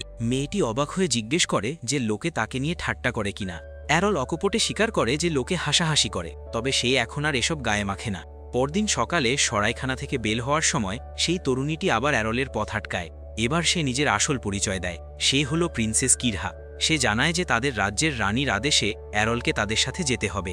অ্যারল সরাসরি মানা করে দেয় এবং জানায় যে কোনো বিন্দেশের রানী কেন একজন সাধারণ ক্লাসলেস মানুষকে খুঁজবেন তা নিয়ে তার কোনো আগ্রহ নেই। কিরহা জানায় যে রানী অনেকদিন ধরেই অ্যারল নামের এক ক্লাসলেস যুবককে খুঁজছেন এবং বিষয়টি অত্যন্ত জরুরি। অ্যারল বিদ্রুপ করে বলে যে রানী তাকে আঘাত করার ক্ষমতা রাখেন কিনা তা নিয়েই তার সন্দেহ আছে। কথায় কাজ না হওয়ায় কিরহা নিজেই ব্যবস্থা নেওয়ার সিদ্ধান্ত নেয়। সে চোখের পলকে অদৃশ্য হয়, অ্যারলের পেছনে আবির্ভূত হয় এবং তাকে অজ্ঞান করার চেষ্টা করে। কিন্তু অ্যারল তার চেয়েও দ্রুতগতিতে সেই আক্রমণ এড়িয়ে যায়। অ্যারল তাকে সতর্ক করে দেয় যে লড়াই শুরু করলে সে বিন্দুমাত্র ছাড় দেবে না। সে ইকুয়ালিটি বা সমতায় বিশ্বাসী। তাই প্রিন্সেস বলে দয়া না দেখিয়ে সে কিরহাকে এক শক্তিশালী লাথি মেরে মাটিতে ফেলে দেয়। অ্যারল বুঝতে পারে আশপাশে আরও লোক লুকিয়ে আছে। সে হুঙ্কার দিয়ে তাদের বেরিয়ে আসতে বলে। মুহূর্তের মধ্যে গাছের আড়াল থেকে 10 জন দক্ষ নিনজা বেরিয়ে আসে। তারা অবাক হয়ে যায় যে তাদের বিশেষ স্টেলথ স্কিল থাকা সত্ত্বেও অ্যারল কিভাবে তাদের উপস্থিতি টের পেল। অ্যারল শান্তভাবে উত্তর দেয় যে উপস্থিতি লুকানো গেলেও অস্তিত্ব পুরোপুরি মুছে ফেলা যায় না। নিনজাদের লিডার দ্রুত কিরহার কাছে ছুটে গিয়ে কান্নাকাটি শুরু করে দেয়। প্রিন্সেস, আপনি ঠিক আছেন তো? আপনার গায়ে কত ধুলোবালি লেগে গেছে। কিরহা চিৎকার করে তার সঙ্গীদের সাবধান করে দেয় যে অ্যারলকে সাধারণ ক্লাসলেস ভাবার ভুল যেন তারা না করে। এরপর নিনজা বাহিনী একসাথে অ্যারলের ওপর ঝাঁপিয়ে পড়লেও লাভ হয় না। অ্যারল বিন্দুমাত্র ঘাম না ঝরিয়ে তাদের খড়কুটোর মতো উড়িয়ে দেয়। তারা যখন মাটিতে অচেতন হয়ে পড়েছিল তখনই সেই রাজ্যের মূল সৈন্যদল সেখানে পৌঁছায়। তাদের এলিট বাহিনীকে এই অবস্থায় দেখে তারা মনে করেছিল কোনো শত্রু দেশ হয়তো অতর্কিত হামলা করেছে। কিন্তু কিরহা জ্ঞান ফিরতেই জানায় যে এই দশা একা অ্যারলের হাতের কাজ। সবাই স্তব্ধ হয়ে যায়। কিভাবে একজন ক্লাসলেস মানুষ তাদের সেরা যোদ্ধাদের এভাবে হারাতে পারে? ঠিক তখনই অ্যারল একটি গাছের পেছন থেকে খুব আয়েশ করে রাইস বল খেতে খেতে বেরিয়ে আসে। সেখানে থাকা ড্রাগন লেডি তার ভয়ানক তেজ অনুভব করে নিজের পরিচয় দেয়, প্রিন্সেস ডোরা দ্য ড্রাগন লর্ড। সে অ্যারলকে আত্মসমর্পণের আদেশ দেয়। ঠিক তখনই বিস্ট গার্ল টুরগা মাঝখানে ঢুকে পড়ে দাবি করে যে অ্যারলকে ধরার সম্মান তার প্রাপ্য। তাদের ঝগড়া দেখে অ্যারল বিরক্ত হয়, বলে তোমরা সবাই মিলে একসাথে অ্যাটাক করো, তবে শর্ত একটাই, তোমাদের সেরা টেকনিক আর জাদু ব্যবহার করবে, কোনো দয়া দেখাবে না। ফলাফল আবারও একই হয়। বিস্ট গার্লের স্কোয়াড আর ড্রাগন লেডি দুজনেই মাটিতে লুটিয়ে পড়ে। অ্যারল কিছুটা হতাশ হয়, কারণ এদের কারোর মধ্যেই সে নতুন কোনো বিশেষ প্রতিভা দেখতে পায়নি। তবে তার মনে কৌতূহল জাগে যে এই সাম্রাজ্য তার পেছনে এত হন্যে হয়ে লেগেছে কেন। কিরহা জানায় যে তাদের রানী আসলে এক কনস্টেলেশন, আর অ্যারল তার সামনে টিকতে পারবে না। রানীর এই অসীম শক্তির কথা শুনে অ্যারলের আগ্রহ আরও বেড়ে যায় এবং সে নিজেই সেই কিংডমে যাওয়ার সিদ্ধান্ত নেয়। অ্যারল যখন রাজপ্রাসাদে পৌঁছায় তখন তাকে 4 জন দুর্ধর্ষ নারী যোদ্ধা ঘিরে ফেলে। তারা জানায় যে তারা 8 ইম্পেরিয়াল জেনারেলের সদস্য, কিন্তু অ্যারলকে আটকানোর সাধ্য তাদের ছিল না। সবাইকে কুপোকাত করে অ্যারল যখন সোজা রয়্যাল থ্রোন রুমে প্রবেশ করে তখন শেষ জেনারেল তাকে বাধা দিতে যায়। কিন্তু সে কিছু করার আগেই এক পুচকে রানী দৌড়ে এসে অ্যারলকে জড়িয়ে ধরে চিৎকার করে ওঠে, আমি কতদিন ধরে তোমার অপেক্ষা করছি। জানা যায় এই রহস্যময় কনস্টেলেশন রানী আর কেউ নয়, অ্যারলের নিজের বড় বোন আসতিয়া। অ্যারল অবাক হয়ে জিজ্ঞেস করে, তুমি এই সাম্রাজ্ঞী সেজে থাকার নাটক কেন করছো? আসতিয়া আবেগপ্রবণ হয়ে উত্তর দেয় যে সে এমন এক পৃথিবী গড়তে চেয়েছিল যেখানে ক্লাস বা জাত নিয়ে কারো সাথে কোনো বৈষম্য হবে না, আর সে সেই কথা রেখেছে। সে অ্যারলকে জানায় যে তাদের বাবা মা আর ছোট বোনকেও সে এখানে নিয়ে এসেছে যাতে সবাই একসাথে সুখে থাকতে পারে। অ্যারল ভেবেছিল খুশি হবে, কিন্তু অ্যারল শান্তভাবে জানায় যে সে এখানে থাকতে পারবে না। সে বুঝিয়ে বলে ক্লাসলেস হওয়ার মানে হলো সে কোনো নির্দিষ্ট সীমানায় বন্দী নয়। এই মুক্তিই তাকে অসীম সম্ভাবনা দেয় এবং সে কঠোর পরিশ্রম করে নিজের পথ নিজেই তৈরি করতে চায়। অ্যারলের লক্ষ্য স্থির, সে নতুন নতুন দক্ষতা শিখে বিশ্বের শ্রেষ্ঠ যোদ্ধা হতে চায়। আসতিয়া প্রথমে মেনে নেওয়ার ভান করলেও হঠাৎ তার গোপন এবং অত্যন্ত শক্তিশালী ক্ষমতা দ্য হেভস ব্যবহার করে। এই জাদুর প্রভাবে যে কেউ আসতিয়ার আদেশের দাসে পরিণত হয়। অ্যারোল থমকে যায় এবং নিজের ইচ্ছার বিরুদ্ধে আস্তিয়ার দিকে ঘুরে তাকাতে বাধ্য হয়। আস্তিয়া সুযোগ বুঝে ঘোষণা করে যে অ্যারোলকে এখনই তাকে বিয়ে করতে হবে। এটি শুনে উপস্থিত জেনারেলরা স্তম্ভিত হয়ে যান। আস্তিয়া যখন অ্যারোলকে জড়িয়ে ধরতে এগিয়ে আসে, অ্যারোল মুহূর্তের মধ্যে তাকে এক জোরালো লাথি মেরে সরিয়ে দেয়। আস্তিয়া অবাক হয়ে যায় কারণ তার এই স্পেলটি ছিল অজেয়। কিন্তু অ্যারোল বুদ্ধি খাটিয়ে নিজের কানের চারপাশে একটি উইন্ড ব্যারিয়ার তৈরি করে রেখেছিল, যা অনেকটা নয়েজ ক্যান্সেলেশন ডিভাইসের মতো কাজ করেছে। ফলে আস্তিয়ার জাদুকরী কণ্ঠস্বর তার কানেই পৌঁছায়নি এবং সে সুরক্ষিত রয়ে গেছে। শেষ পর্যন্ত আস্তিয়াকে হার মানতে হয় এবং অ্যারোল প্রাসাদ ছেড়ে বেরিয়ে পড়ে। অ্যারোল দ্রুত তার নিজের গ্রামে ফিরে যায়। বাড়িতে পৌঁছতেই মা তাকে জড়িয়ে ধরেন, আর ছোট বোন মীরা তার সাথে আসা ডিমান আর স্লাইম দেখে দারুণ খুশি হয়। সেই রাতে রে অ্যারোলের ঘরে যায় তার সাথে সময় কাটাতে। রে অ্যারোলকে সারা বছর তার সাথে ঘটা সব রোমাঞ্চকর ঘটনা আর সিটি অফ ম্যাজিকের গল্প শোনায়। রে মনে মনে আশা করছিল অ্যারোল হয়তো এবার গ্রামেই থেকে যাবে, কিন্তু পরদিন সকালেই মীরা কাঁদতে কাঁদতে নিচে নেমে আসে এবং জানায় অ্যারোল আবারও একটি চিরুট রেখে উধাও হয়ে গেছে। এবার তার গন্তব্য সিটি অফ ডিমান্স। রে শুধু মুচকি হাসে, কারণ অ্যারোলকে আটকে রাখা অসম্ভব। অন্যদিকে অ্যারোল ম্যাডিকে সাথে নিয়ে আকাশের বুক চিরে নতুন এক অজানার উদ্দেশ্যে উড়ে চলেছে। তার উত্তেজনা এখন তুঙ্গে, কারণ নতুন শহরে সে আরও অনেক অদ্ভুত আর শক্তিশালী সব বিদ্যা শিখতে পারবে। অ্যারোল কি শয়তানের শহরে সবাইকে টেক্কা দিতে পারবে? তার এই অসীম শক্তির শেষ কোথায়?